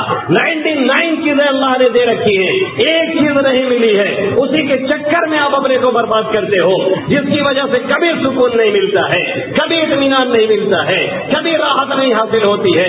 آج ہمارا اور آپ کا حال یہی ہے کہ 99 نعمتیں اپنے پاس ہیں، اس کو دیکھ کر کے کبھی نہیں خوش ہوتے ہیں. ہاں ایک نعمت وہ بھی اللہ نے کسی مصلحت سے روک رکھی ہے، جس کی مصلحت وہی جانتا ہے، جس کی حکمت وہی جانتا ہے، جس کا فلسفہ وہی سمجھتا ہے، اور اسی کو یہ معلوم ہے یہ کیوں روک کر کے رکھا گیا ہے. لیکن ہم اسی ایک کے چکر میں الجھے رہتے ہیں اور اسی ایک کو پانے کے لیے 24 گھنٹہ اپنا بیکار کرتے ہیں. حتیٰ کہ بستر پہ بھی جاتے ہیں، نہ ہم کلمہ پڑھتے ہیں، نہ درود پڑھتے ہیں، نہ آیت الکرسی پڑھتے ہیں، نہ سورہ فلق پڑھتے ہیں، نہ سورہ ناس پڑھتے ہیں، نہ درود پڑھتے ہوئے سوتے ہیں کہ ہمارا ایئر کنڈیشن چلتا رہتا اور سکون کی نیند آتی. بلکہ وہی ایک نعمت جو نہیں ملی ہے اور بغل والے کسی کو اللہ نے دے دی ہے اور وہ نہ دے کر کے ہمیں کوئی دوسری بڑی نعمت دی ہے، اس کو بھول کر کے ہم اسی فکر میں رہتے ہیں کہ وہ 4 چکا جو ان کو ملی ہے کاش یہ ہم کو ملی ہوتی. اب وہ 4 چکا تو ملی ہے لیکن اس کے ساتھ ہمیشہ وہ بیمار رہتا ہے، 4 چکا اس کو ڈھو رہی ہے اور ہم صحت مند ہیں، ہم 2 چکے سے دوڑ رہے ہیں. لیکن کبھی شکریہ نہیں کہ اللہ تیرا شکر ہے کہ ہم فری ہیں، اللہ تیرا شکر ہے کہ آنکھیں صحیح سالم ہیں، اللہ تیرا شکر ہے کہ ہاتھ صحیح سالم ہے، اللہ تیرا شکر ہے کہ پاؤں صحیح سالم ہے.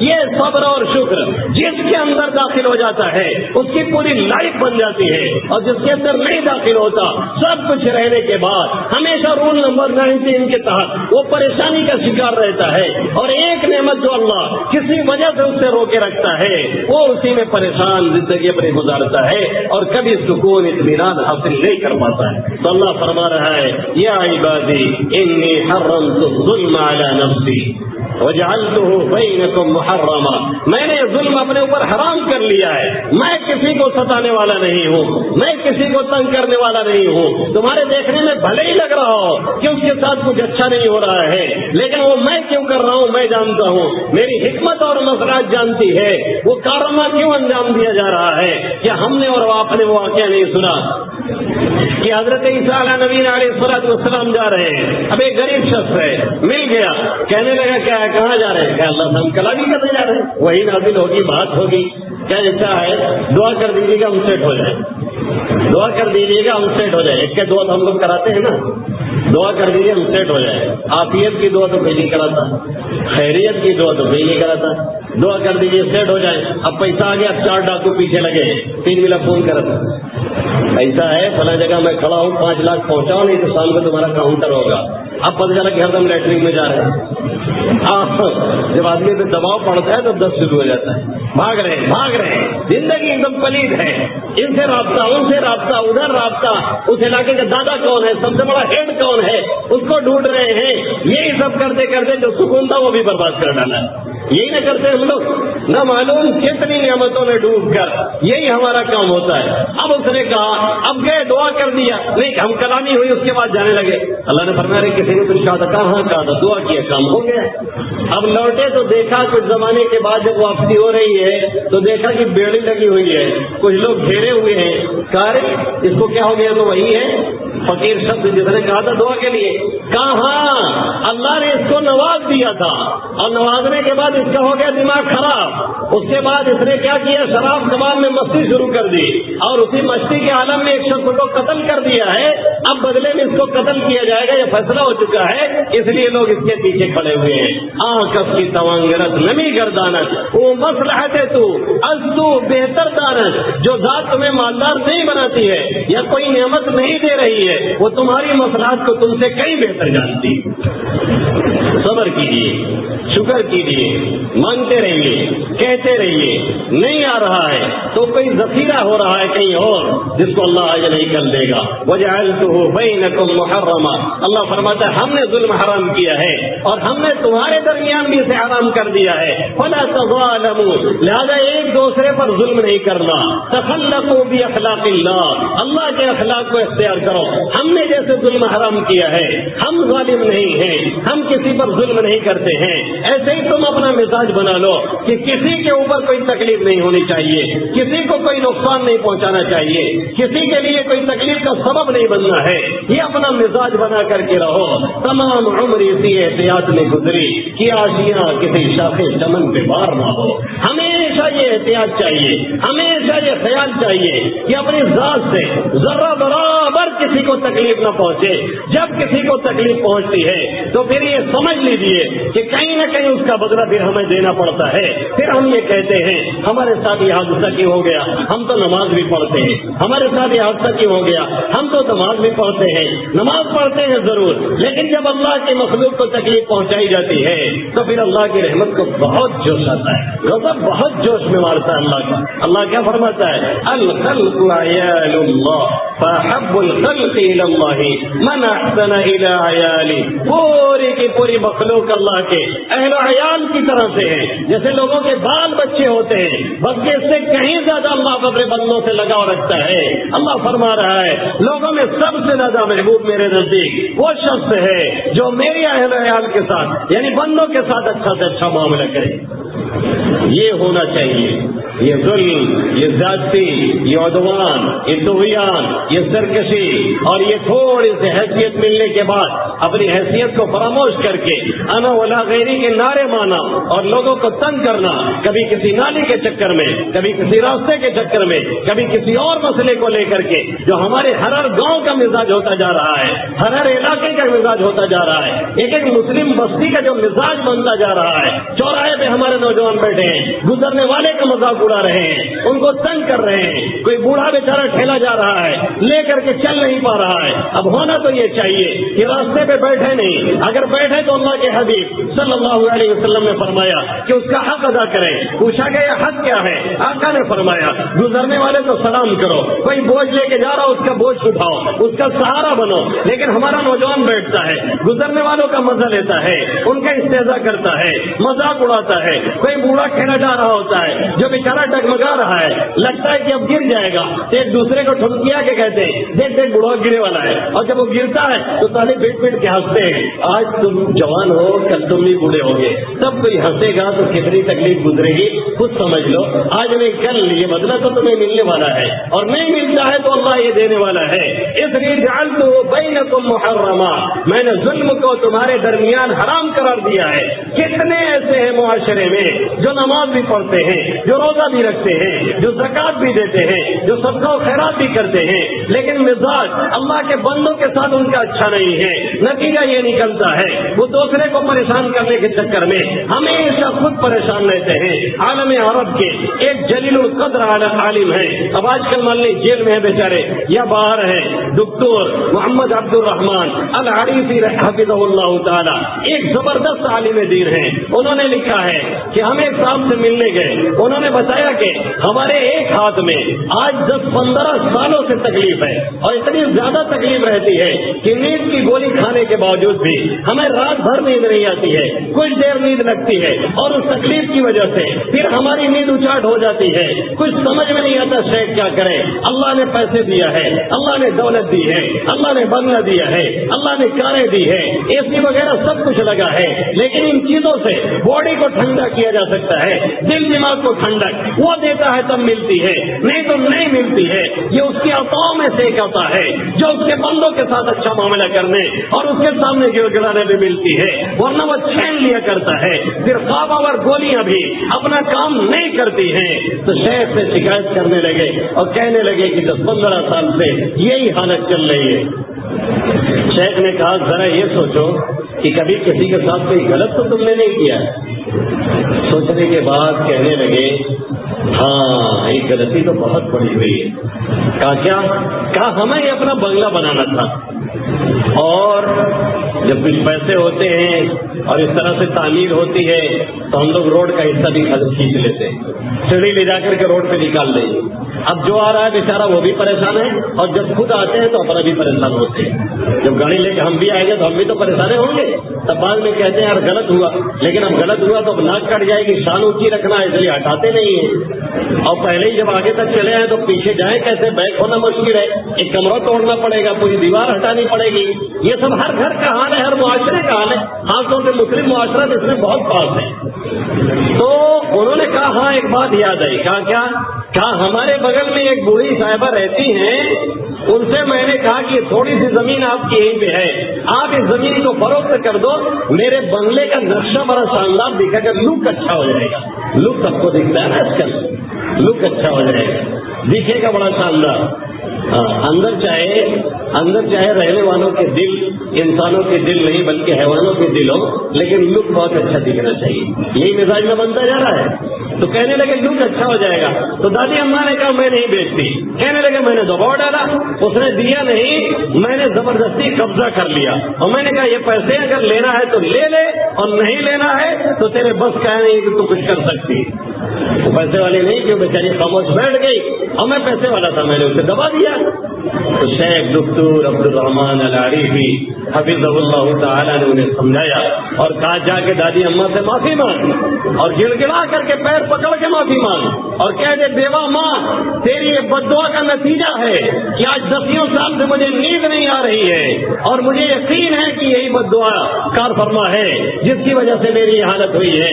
تو مانگ کے وہاں معافی آ کر کے دیکھ تیری یہ تکلیف ختم ہوتی ہے کہ نہیں ہوتی ہے. کہتے ہیں شام معافی مانگ کر کے آیا، صبح مجھے فون کرتا ہے شیخ الحمدللہ پوری رات سکون سے سویا ہوں اور معافی مانگ کے نکلا ہوں، تو ایسا لگا کہ میرے ہاتھ سے کوئی چیز نکل رہی ہے، اور اسی وقت سے جو تکلیف ختم ہوئی تو اب تک کوئی بھی گولی کی ضرورت نہیں، اور پوری رات پوری اطمینان سے میں سو کر کے آج 15 سال کے بعد تقریباً اٹھا ہوں. انی حرمت الظلم علی نفسی وجعلته بینکم محرما، میں نے تمہارے درمیان بھی اسے حرام قرار دے دیا ہے، فلا تظالموا، اس لیے ایک دوسرے پر ظلم مت کرو. اگلا جملہ اللہ فرماتا ہے یا عبادی کلکم ضال الا من ہدیتہ، اے میرے بندو غور سے سنو، سب کے سب گمراہ ہو، جتنے ہیں اللہ فرما رہا ہے سب کے سب گمراہ ہیں، الا من ہدیتہ، ہاں میں جسے ہدایت دوں اسے ہی ہدایت مل سکتی ہے، میں جسے ہدایت سے نوازوں وہی ہدایت پا سکتا ہے.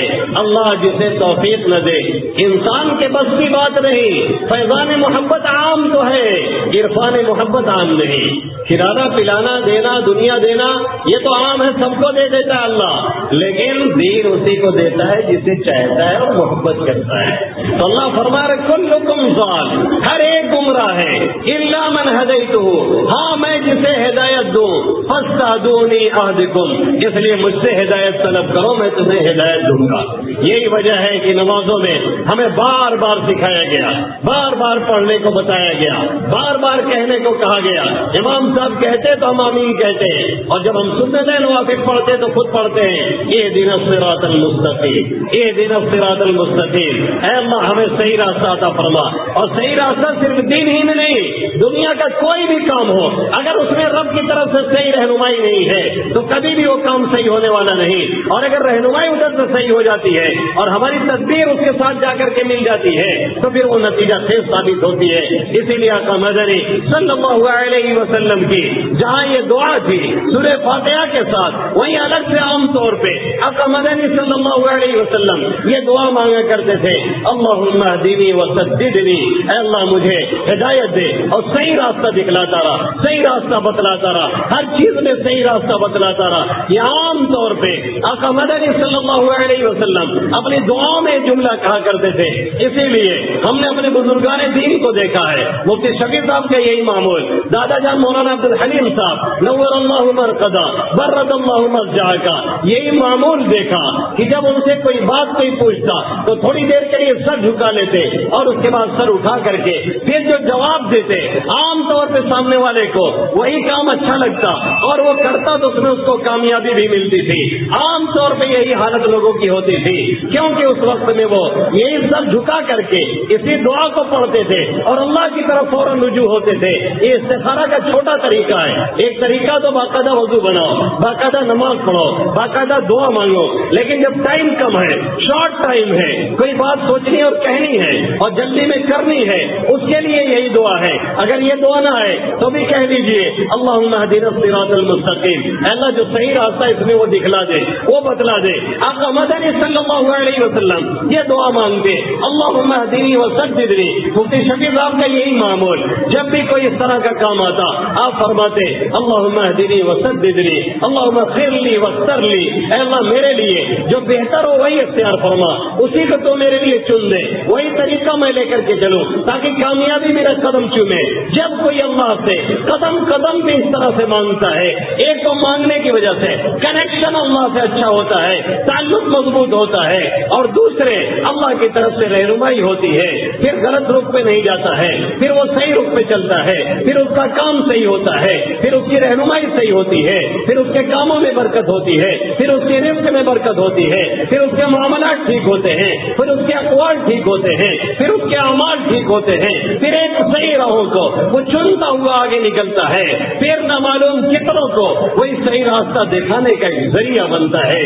تو اللہ فرما رہا ہے کلکم ضال، سب کے سب گمراہ ہیں، الا من ہدیتہ، جسے میں ہدایت دوں، فاستہدونی اہدکم، اس لیے مجھ سے ہدایت مانگا کرو، میں تمہیں ہدایت دوں گا۔ الحمدللہ ہم کلمہ گو ہیں، ہم ہدایت مانگیں گے تو مطلب یہ ہوگا اللہ ہمیں ثابت قدم رکھے، اللہ ہمیں گمراہی سے بچائے، طرح طرح کی گمراہیاں، طرح طرح کے ارتدادی فتنے، طرح طرح کے ذرائع ابلاغ لگا کر کے ہمارے دماغ کو ہائی جیک کیا جا رہا ہے، ہماری ماں اور بہنوں کو لو جہاد کے نام پہ نہ معلوم کہاں کہاں گمراہ کیا جا رہا ہے۔ ایک دو نہیں، سینکڑوں مائیں اور بہنیں ممبئی اور مہاراشٹر کے اندر اور دوسرے بڑے شہروں کے اندر غیر مسلموں کے قبضے میں جا چکی ہے۔ کتنوں کو سمجھایا گیا تو ایمان اور اسلام کی دولت سے پھر سے وہ سرفراز ہوئی، اور بہت سے آج بھی غیر مسلموں کے قبضے اور چنگل میں ہیں، اور حکومتی تعاون ان کو تنظیموں کے ذریعے سے ملتا رہتا ہے۔ یہ سب کیوں ہو رہا ہے؟ اس لیے کہ ہم غافل ہیں، ہمارا معاشرہ غافل ہے، آپ غافل ہیں، بھائی بھی غافل ہے، بہن بھی غافل ہے۔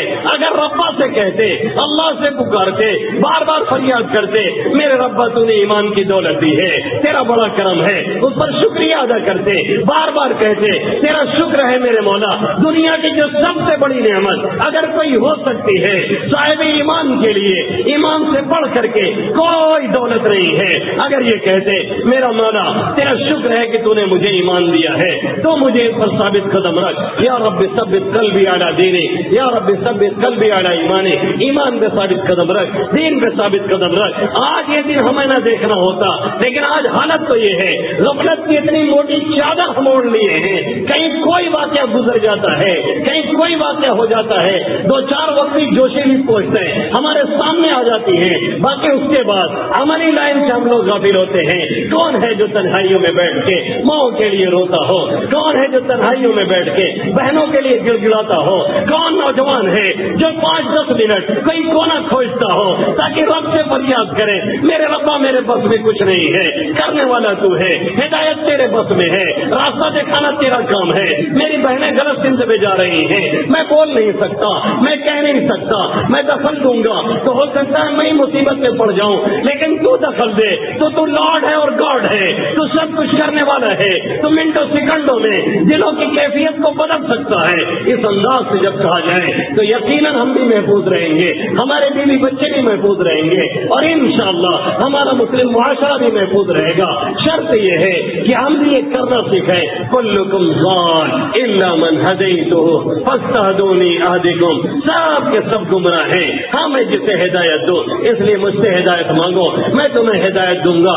آگے اللہ فرماتا ہے یا عبادی کلکم جائع الا من اطعمتہ فاستطعمونی اطعمکم، اے میرے بندو سنو، سب کے سب بھوکے ہو، اے میرے بندو سنو، سب کے سب بھوکے ہو، ہاں میں جسے کھلاؤں وہی کھا سکتا ہے، الا من اطعمتم فاستطعمونی اطعمکم، اس لیے مجھ سے سوال کرو کھانے کا، میں تمہیں کھلاؤں گا۔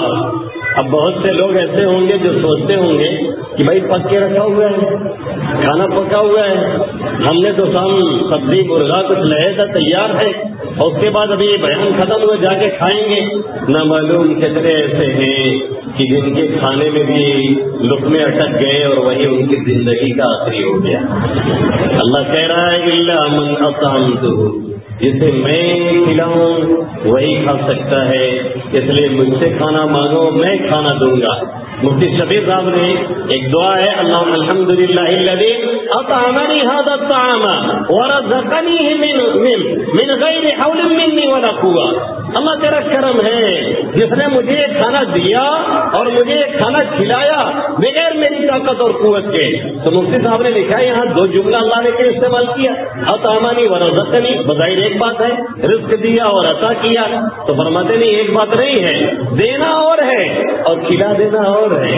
بعض مرتبہ ایسا ہوتا ہے کہ ہم پوری تیاری کر چکے ہوتے ہیں، پھر پلان کہ ہم کو کھانا ہے، پارٹی ہوگی، 4 ساتھی آئیں گے، بریانی چلے گی، زور چلے گا، لیکن تب تک کوئی حادثاتی بات آتی ہے اور کھانا وہیں کا وہیں رہتا ہے اور سب چھوڑ کے چلے جاتے ہیں، پتہ چلا کہ وہ دوسرا استعمال کرتا ہے، پتہ چلا کہ وہ تیسرا استعمال کرتا ہے، اور کبھی تو یہ ہو جاتا ہے کہ کسی کو چکھنے کی نوبت نہیں آتی ہے، کسی جانور کو کھلانا پڑتا ہے، اس لیے کہ اللہ نے اسے کھلانے کا فیصلہ کیا تھا، تو ہم اور آپ نہیں کھا سکتے تھے، وقت کی کچھ کمی ہے۔ ورنہ ایک دلچسپ قصہ سناتا ہے اسی کھانے اور کھلانے پہ کہ اللہ کیسے کھلاتا ہے، اور میرا اپنا ہی قصہ ہے، اور اتنا دھماکے دار قصہ ہے کہ جب سوچتا ہوں تو خود کو بھی ہنسی آ جاتی ہے۔ ہمارے چلیے کچھ وقت لے کر کے سنا ہی دیتا ہوں، ہمارے ایک دوست ہے اور وہی مدرسے میں کام کرتے ہیں، ہم سے کچھ پڑھنے کے سینئر تھے، تو انہوں نے ہمارا بنکی میں اپنے یہاں پروگرام رکھا، اور یہ ہوا کہ چھٹی ہے تو کئی ساتھی اپنا چلے آئیے گا، رات بھر رہیے گا، ٹہل وہل کر کے اطمینان ہو جائیے گا پروگرام کرو کے۔ ہم نے کہا چلیے ٹھیک ہے آتے ہیں۔ ہم لوگ یہاں سے نکلے تو کچھ لیٹ پہلے ہی نکلے، تو ہمارے حفیظات بھاجے ہوتے ہیں، انہوں نے ہنس کر کے ہم سے کہا کہ یہیں سے لیٹ نکل رہے ہو تو ٹرین کیا ملے گی، جا رہے ہو پٹری دیکھنے کے لیے؟ تو ہم نے کہا کلاکاری دیکھنا، تو جیسے وہ بکرات ویسے ہم نے کہا کلاکاری دیکھنا کیا ہوتا ہے۔ نتیجہ یہ نکلا کہ ہم لوگ جب کیسا اسٹیشن پہنچے تو واقعہ گاڑی ڈھونڈ رہی تھی۔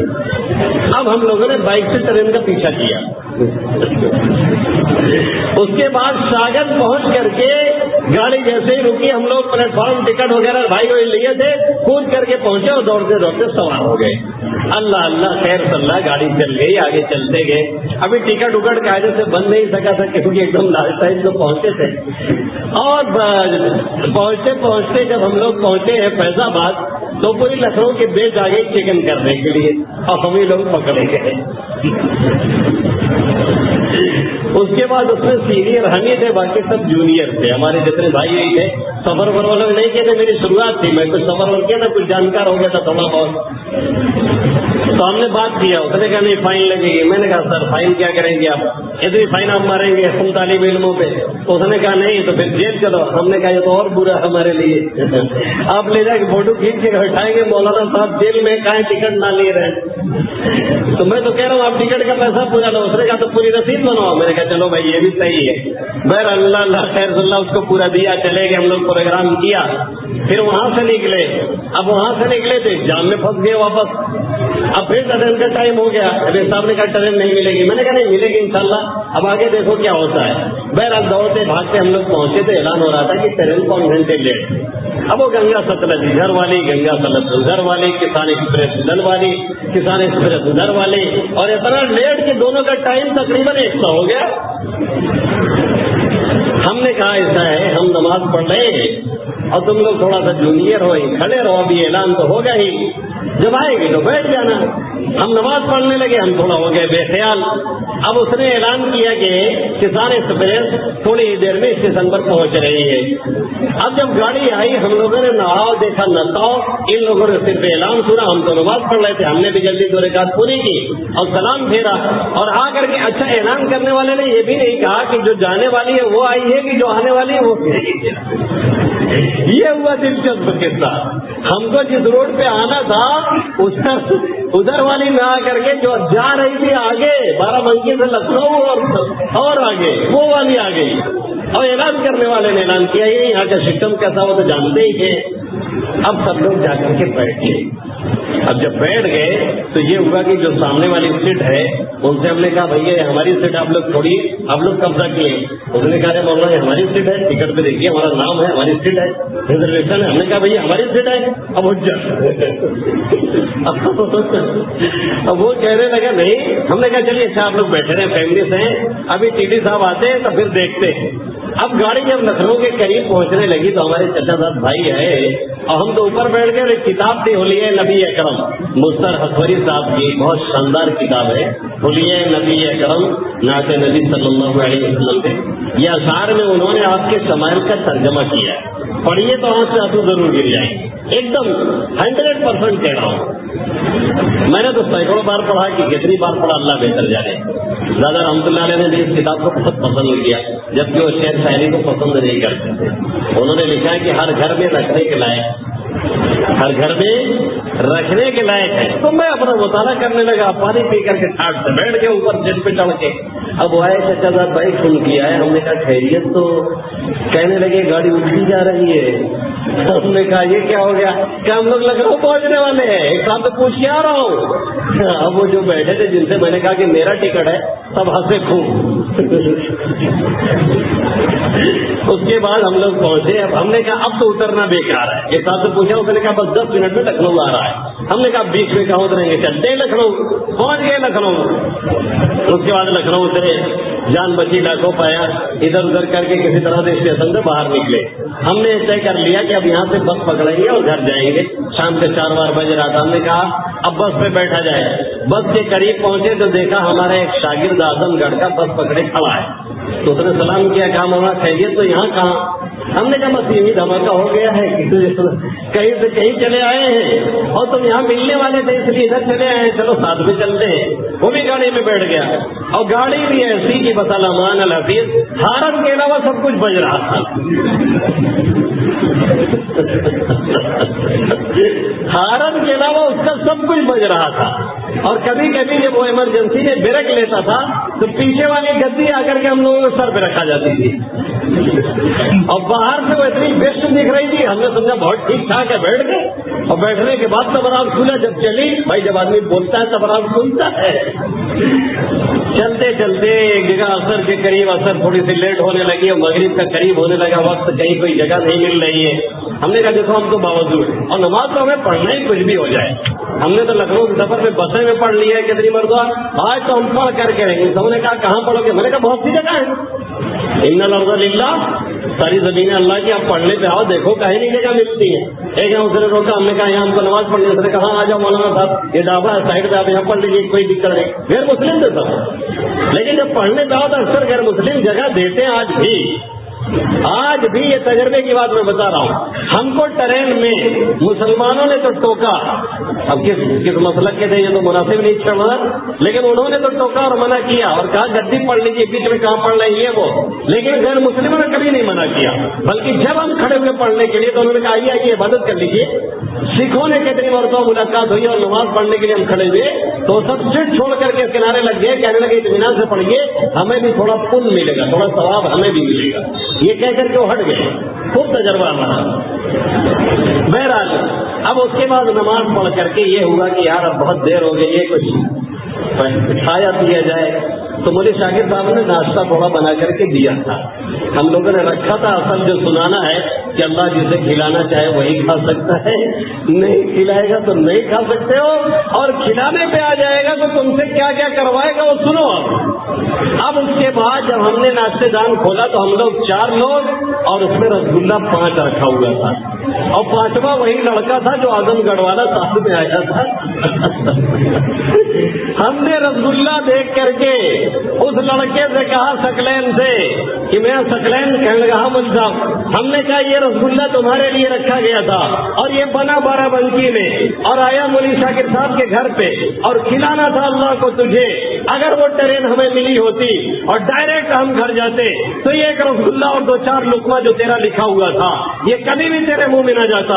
لیکن میرے رب کا یہ وعدہ ہے اور یہ گارنٹی ہے وما من دابۃ فی الارض الا علی اللہ رزقها ويعلم مستقرها ومستودعها كل في كتاب مبين. جتنے بھی چرند و پرند ہیں، جتنے بھی متنفس ہیں، سارے کے سارے کا رزق اللہ اپنے ذمہ لے کر کے بیٹھا ہوا ہے. اللہ فرما رہا ہے يعلم مستقرها ومستودعها. ہمیں یہ پتا ہے کہاں وہ مستقل رہتے ہیں، ہمیں یہ پتا ہے کہاں وہ وسیع طور سے گئے ہیں، ہمیں یہ پتا ہے گڑینی میں میں مستقل رہتا ہوں. پتا ہے اللہ کو میں تھوڑی دیر کے لیے حمید پور میں آیا ہوں، یہاں بھی وہ رزق کا انتظام کرتا ہے، وہاں بھی وہی کرتا ہے. اسے سب کچھ معلوم ہے. اسے یہ پتا تھا کہ یہ لڑکا نکلا ہے اعظم گڑھ کا، اسے اعظم گڑھ تک واپس جانا ہے، کھانے پینے کے اس کے پاس کچھ نہیں ہے. اب مجھے پکڑا گیا، دوسرے ٹرین میں ٹھوسا گیا اور وہاں سے شاکر کے واسطے سے وہ رسگلہ اور وہ روٹی کا ٹکڑا جو اس کے حصے کا تھا میرے ذریعے سے پہنچایا گیا اور سلطان پور پہنچتے پہنچتے پھر اسے کھلایا گیا. یہ اللہ کا نظام ہے. الا من اطعمته فاستطعمني. اللہ فرما رہا ہے جسے میں کھلاتا ہوں وہی کھا سکتا ہے، جسے میں نہیں کھلا سکتا وہ لاکھ نعمتوں کے انبار لگائے ہوئے ہو، میں اس کے پیٹ میں السر داخل کر دوں گا، ساری چیزیں اس کے گھر میں ہوں گی پھر بھی وہ سوپ پی کر کے زندگی گزارے گا. ساری چیزیں اس کے پاس ہوں گی پھر بھی وہ روٹی نہیں کھا سکتا ہے. روٹی کے چھلکے دال میں بھگو کر کے کھائے گا کیونکہ ڈاکٹر نے منع کر دیا ہے اور کہا ہے اگر آپ گوشت کھائیں گے تو آپ کی موت قریب آ جائے گی، اس لیے آپ مت کھائیے. آپ ایک لقمہ گوشت کھا لیں گے پوری رات نیند نہیں آئے گی، آپ سوپ پی کر کے رہیے، یہی آپ کا علاج ہے. بیچارے کے پاس نعمتیں بھری ہوئی ہیں، فریج اس کی ٹوٹنی چاہے رہی نعمتوں سے، لیکن میرا رب نہیں چاہتا کہ ایک لقمہ اس کے پیٹ میں جائے تو نہیں جانے والا.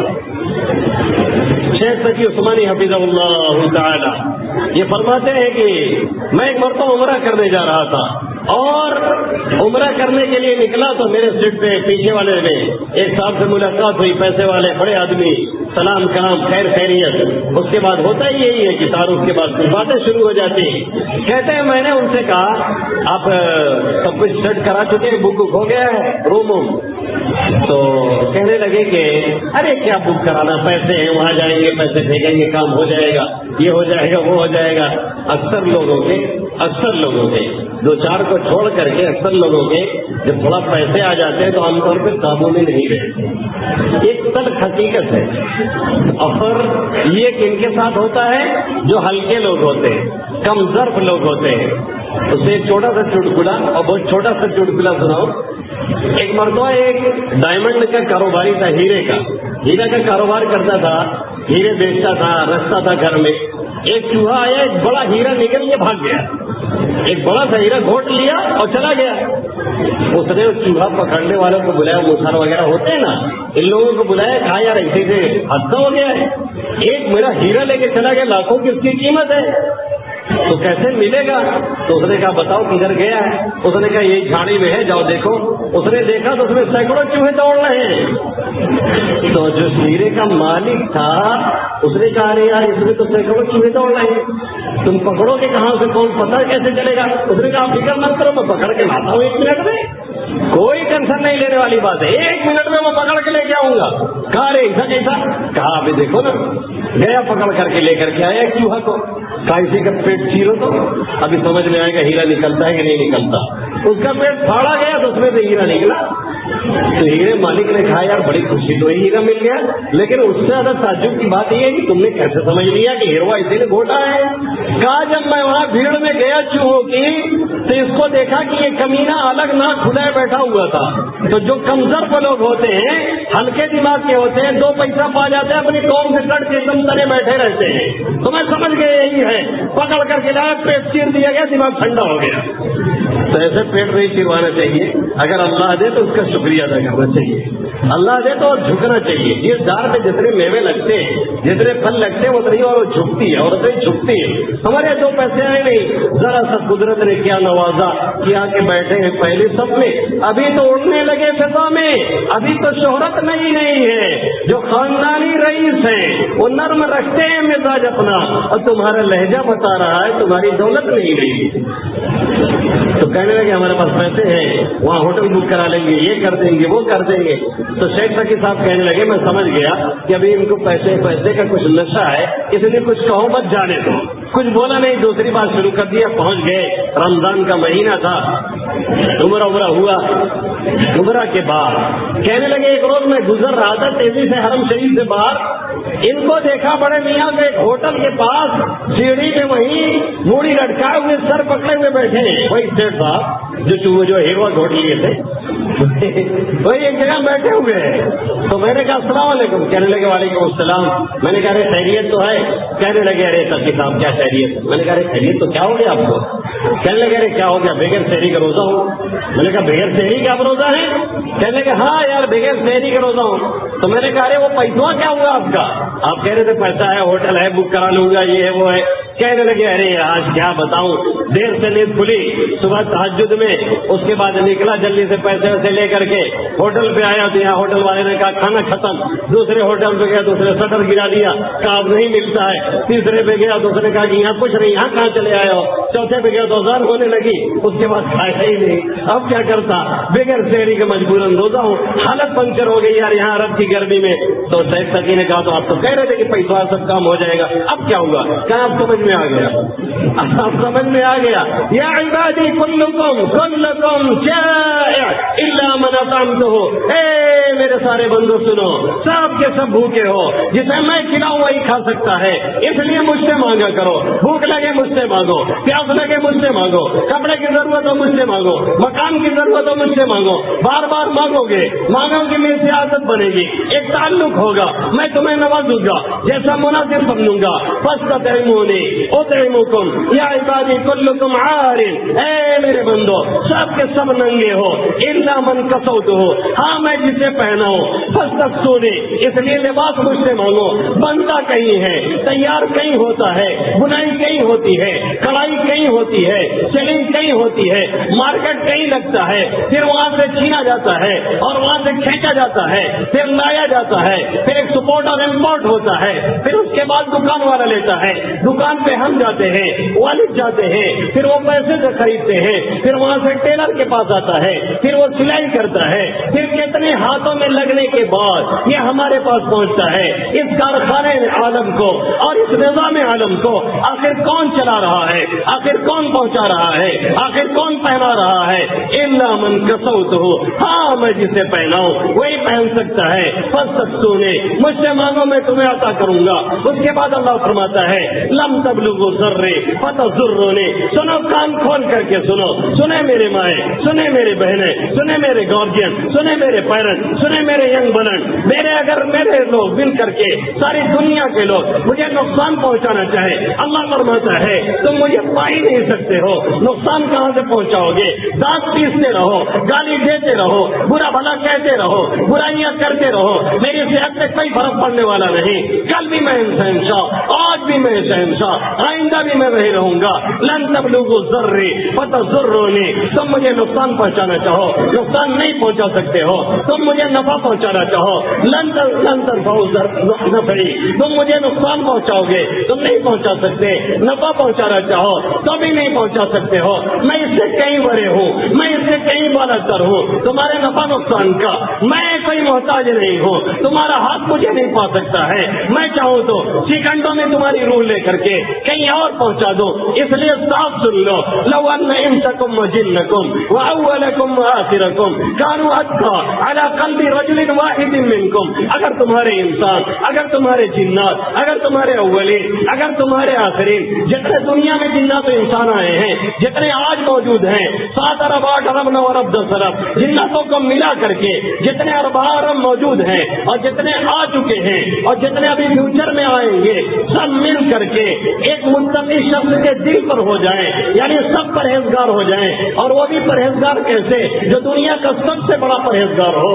اور دنیا کا سب سے بڑا پرہیزگار اگر کوئی ہو سکتا ہے تو محمد عربی صلی اللہ علیہ وسلم ہے، جن کے بڑا متقی، جن کے بڑا پاکباز، جن کے بڑا ورع، جن سے زیادہ پرہیزگار کوئی دنیا میں نہ ہوا ہے، نہ ہو سکتا ہے.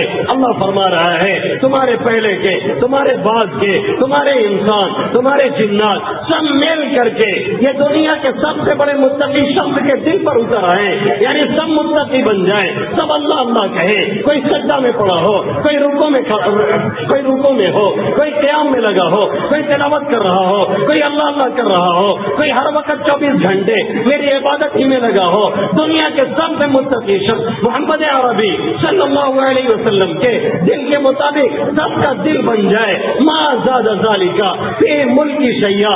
تب بھی میری سلطنت میں، تب بھی میری حکومت میں، تب بھی میری سلطان میں، تب بھی میری اتھارٹی میں، تب بھی میرے پاور میں ذرا برابر اضافہ ہونے والا نہیں. سب مل کر کے میرے عبادت گزار بنے، سب مل کر کے میرے پوچھنے والے بن جائیں. میری سلطنت میں ایک رائی کے دانے کے برابر اضافہ ہونے والا نہیں ہے. اس کے بعد رب کہتا ہے لو ان انسکم وجنکم واولکم وآخرکم. پھر سنو، اگر تمہارے انسان، اگر تمہارے جنات، اگر تمہارے پہلے کے لوگ، اگر تمہارے بعد کے لوگ کانوا علی افجر قلب رجل واحد، تم میں سے سب سے بدبخت، سب سے جو غیر گزرا ہے، جو سب سے کمینہ ہے، فرعون ہو جائیں، نمرود ہو جائیں، شداد ہو جائیں، قارون ہو جائیں، جو سب سے بڑا دنیا میں باغی ہے رب کا، لوگ اس کے دل پہ اتر آئے، یعنی پوری دنیا بغاوت پہ اتر آئے. جتنے اب تک آئے ہیں، جتنے آج موجود ہیں، جتنے آئندہ آئیں گے، سب مل کر کے میری بغاوت کرنے لگے. کوئی اللہ نہ کہے،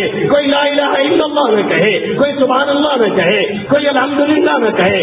اللہ فرما رہا ہے سب مل کر کے بغاوت کرتے رہیں. ما نقص من ملکی شیئا. میری سلطنت میں رائی کے دانے کے برابر کوئی کمی نہیں. یہ نغمہ، یہ فضل گل و لالا کا نہیں پابند. باہر ہو کی خزاں لا الہ الا اللہ. وہ کل بھی لا الہ الا اللہ تھا جب اس کے ماننے والے صرف محمد عربی صلی اللہ علیہ وسلم مکہ کی گلیوں میں نہ معلوم کیسی کیسی گالیاں سن رہے تھے. جب آقا مدنی صلی اللہ علیہ وسلم مکہ میں ٹہل کر کے تبلیغ کر رہے تھے، کوئی ہمنوا نہیں، کوئی ہمدم نہیں، کوئی ووٹر نہیں، کوئی سپورٹر نہیں، کوئی ساتھی نہیں، کوئی ولی حمیم نہیں. پھر بھی وہ رب تھا، اور وہی رب تھا جو اپنے نبی کو دیکھ رہا تھا. اور وہ وقت بھی ہے جب اس کے ماننے والے آج دیر رات کی تعداد میں ہیں، اور کل قیامت آنے کے وقت جب کوئی ایک بھی نہیں رہ جائے گا، پھر بھی وہی رب رہے گا. کل بھی وہی اللہ، آج بھی وہی اللہ، آئندہ بھی وہی اللہ، اس کے علاوہ کوئی نہیں ہے. یہ نغمہ، یہ فصل گل و لالا کا نہیں پابند. باہر ہو کے خزاں لا الہ الا اللہ. اس کے بعد اللہ آگے فرماتا ہے، یہ جملہ اور غور سے سننے کا ہے. اللہ آگے فرماتا ہے یا عبادی لو ان انسکم وجنکم واولکم وآخرکم، اے میرے بندو سنو اور کان کھول کر کے سنو، اگر تمہارے اول، تمہارے آخر، تمہارے پہلے کے لوگ، تمہارے اس وقت کے لوگ، تمہارے آئندہ آنے والے، تمہارے انسان، تمہارے جنات، قاموا فی صعید واحد، چٹیل میدان میں کہیں جا کر کے کھڑے ہو جائیں، سب لوگ ایک میدان میں آ جائیں، پورا میدان پوری دنیا کے انسانوں سے بھر جائے، جناتوں سے بھر جائے، یعنی اربع ارب اور خربہ خرب لوگ جتنے آئے ہیں، جتنے اب تک ہیں اور جتنے آئیں گے، سب مل کر کے آ جائیں اور مجھ سے مانگنے لگے، فَأَتَيْتُ كُلَّ إِنسَانٍ مَسْأَلَتَهُ، کوئی کہے، کوئی کھڑا ہو اور کہے اے میرے مولا مجھے شادی کی ضرورت ہے، مجھے نیک بیوی چاہیے، کوئی بہن کھڑی ہو اور کہے میرے ربا مجھے کوئی اچھا سا مرد چاہیے، کوئی شخص کھڑا ہو کہے میرے مولا مجھے اولاد نہیں ہے، مجھے اولاد چاہیے، کوئی کھڑا ہو اور کہے میرے ربا مجھے صحت نہیں ہے، مجھے صحت چاہیے، کوئی کھڑا ہو اور یہ کہے میرے ربا میری اولاد میری فرما بردار نہیں ہے، تو اسے آنکھوں کا تارا بنا دے، کوئی شخص کھڑا ہو اور یہ کہے اے میرے مولا مجھے دنیا کا بہترین عالم اور مفتی بنا دے، مجھے قاری اور مقرر بنا دے، مجھے مقرر بنا دے، مجھے داعی بنا دے، مجھے بہتر انسان بنا دے، کوئی کھڑا ہو اور یہ کہے اے میرے مولا میرے پاس چلنے کے لیے سواری نہیں، تو مجھے فارچونر دے، تو مجھے لینڈ کروزر دے، تو مجھے انووا دے، تو مجھے اسکارپیو دے، کوئی کہے میرے پاس در نہیں ہے، میرے ربا پراپرٹی کی ضرورت ہے، کوئی کہے میرے پاس گھر نہیں ہے، میرے ربا مجھے بنگلے کی ضرورت ہے، لو ان انسکم وجنکم واولکم وآخرکم قاموا فی صعید واحد، سب ایک میدان میں کھڑے ہو جائیں، فسألونی، پھر مجھ سے سب مانگنا شروع کریں، وآتیت کل انسان مسألتہ، ہر ایک کو میں اس کا سوال عطا کروں، ہر ایک کو میں دیتا چلوں، ہر ایک کو میں نوازتا چلوں، ما نقص مما عندی، سب دے ڈالوں، جو جو مانگے اسے دے دوں، جو اولاد مانگے اسے دے دوں، جو شادی بیاہ کو کہے اس کا کرا دوں، جو فارچونر مانگے اسے دے دوں، جو بنگلہ مانگے اسے دے دوں، جو پراپرٹی مانگے اسے دے دوں، جو جو سوال کرتا جائے ہر مناسب سوال دیتا چلا جاؤں، ما نقص مما عندی، پھر بھی میرے خزانے میں کوئی کمی آنے والی نہیں ہے، اتنا ہی کمی آئے گی، الا کما اذا ادخل المسیۃ اذا ادخل الباب، اتنا ہی کمی آئے گی جیسے کہ سوئی جب دریا میں ڈالی جائے، دریا سے واپس لی جائے تو ایک قطرہ پانی شاید دریا کا کم ہو جو پتہ بھی نہیں چلے گا، اللہ فرماتا ہے میرے خزانے میں اس سے بھی کم کمی آنے والی ہے، یعنی کوئی کمی آنے والی نہیں ہے۔ اللہ یہ پیغام دے رہا ہے ہمیں اور آپ کو، اللہ یہ پیغام دے رہا ہے آپ حضرات کو، اللہ یہ پیغام دے رہا ہے رہتی دنیا تک والوں کو کہ ہم سے مانگو، اذا سالک عبادی انی فانی قریب، جب بندہ مجھ سے مانگتا ہے میں اس کی شہرت سے قریب ہوتا ہوں، اجیب دعوت الداعی اذا دعان، جب کوئی پکارتا ہے پکار کو سنتا ہوں، شہرت سے قریب ہوتا ہوں۔ تھک گئے ہو، تھک گئے ہو، عاجز آ گئے ہو، لازموں کا کھا کھا کر کے ہر جگہ سے مجبور ہو گئے ہو، کاروبار نہیں چل رہا ہے، بیوی نہیں سن رہی ہے، بیٹا نہیں سدھر رہا ہے، کھانے کو نہیں مل رہا ہے، پینے کو نہیں مل رہا ہے، کہاں دوڑ رہے ہو، کہاں پیچھے جا رہے ہو؟ آؤ وضو کرو اور وضو کر کے آؤ اور ایک کنارے مسجد میں بیٹھو، گھر کے گوشے میں جاؤ اور اس کے بعد 2 رکعت پڑھو اور رب سے کہو اے ربا ہر جگہ سے تھک کر کے آیا، ہر جگہ سے پٹ کر کے آیا، ہر جگہ سے لوٹ کر کے آیا، ہر دروازہ دیکھ کر کے آیا، سارے دروازے بند ہیں، تو ہی ہے جو ہمیشہ اپنا دروازہ سب کے لیے کھلا رکھتا ہے۔ اے میرے ربا سینکڑوں سال کا پاپی اگر صنم صنم پکارے اور ایک مرتبہ غلطی سے کہہ دے صنم سمجھ تو تیری رحمت کو جوش آتا ہے، تو پکارتا ہے لبیک، میں تو تیرا نام لینے والا ہوں، میں تو تیرے نبی کا امتی ہوں، میرے مولا ہاتھ اٹھا کے تجھ سے مانگ رہا ہوں، تو مجھے عطا فرما دے۔ رب فرماتا ہے میں دینے پہ قادر ہوں، مصلحت اور حکمت ہوگی میں اسے نواز دوں گا۔ جو ہم سوچتے ہیں ہم نے ابھی دعا کی تھی اب دوبارہ کیا کریں، ہم نے ابھی مانگنا تھا ہم اب زیادہ کیا مانگے، ہم نے تو 2-4 لاکھ مانگ لیا اب اس سے زیادہ کیا مانگے؟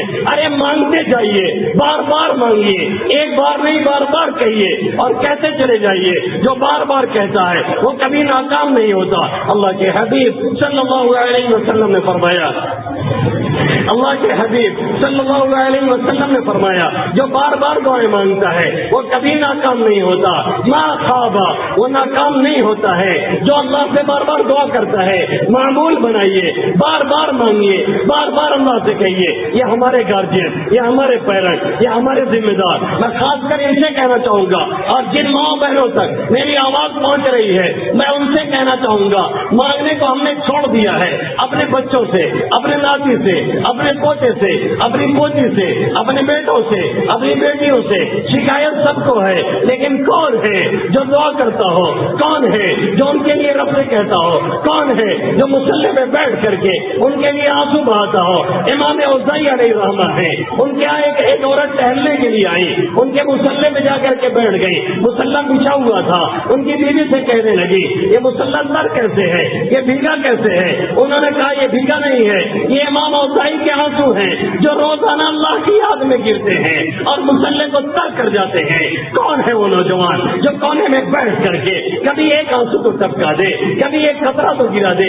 اے میرے نوجوانوں، تمہارے آنسو تو گرتے ہیں لیکن کسی گرل فرینڈ کے چکر میں، تمہارے آنسو تو گرتے ہیں لیکن کسی محبوبہ سے عشق لڑانے کے چکر میں، میری بہنوں کے آنسو چھلکتے تو ہیں لیکن کسی کو پانے کے چکر میں وہاں آنسو مت گرائیے، وہ آنسو بیکار جا رہے ہیں۔ ان آنسوؤں کی قدر ہے جو اللہ کے سامنے اس کی محبت میں یا اس سے مانگنے کے چکر میں گرے۔ اللہ کے سامنے جو آنسو گرتا ہے، شاعر کہتا ہے موتی سمجھ کے شان کریمی نے چن لیے، قطرے جو گر پڑے تھے میرے انفعال کے، جو میرے قطرے گرے تھے یہ قطرے نہیں ہیں، خدا کی قسم اللہ کی بارگاہ میں ان کی حیثیت موتیوں سے بھی زیادہ ہے۔ کیا وہ حدیث نہیں سنی جس میں اللہ کے حبیب صلی اللہ علیہ وسلم نے فرمایا ہم اللہ کسی علاقے میں اپنے عذاب کے بھیجنے کا فیصلہ کر چکا ہوتا ہے، عذاب اترنے والا ہوتا ہے، لیکن اس آبادی میں کوئی اللہ کا بندہ، کوئی حافظ صاحب، کوئی مولوی صاحب، کوئی مفتی صاحب، کوئی اور ایسے ہی ایک بندہ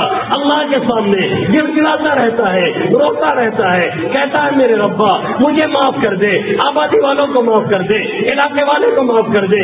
عذاب چل چکا ہوتا ہے، اس کا آنسو اس کے عذاب کو ٹال دیا کرتا ہے۔ یہ آنسوؤں کی قدر ہے، یہ آنسوؤں کی قیمت ہے۔ اللہ نے فرمایا جس کا ایک قطرہ آنسو نہیں، ایک مچھلی کے پر کے برابر بھی۔ نوجوانوں تم جو سوچتے ہو ہم نے بہت جرم کیا ہے، ہم نے بڑے کرائم کیے ہیں، ہم نے بڑے جرائم کیے ہیں، ہم نے بہت کچھ کیا ہے، اب ہمارے لیے جگہ کہاں ہے؟ ارے 99 قتل کرنے والا اگر توبہ کے ارادے سے جاتا ہے تو بھی اللہ اس کی توبہ قبول کر لیتا ہے۔ میرا رب تو ایسا ہے جو دن میں ہاتھ پھیلا پھیلا کے یعنی اس کی رحمت جوش مارتی ہے۔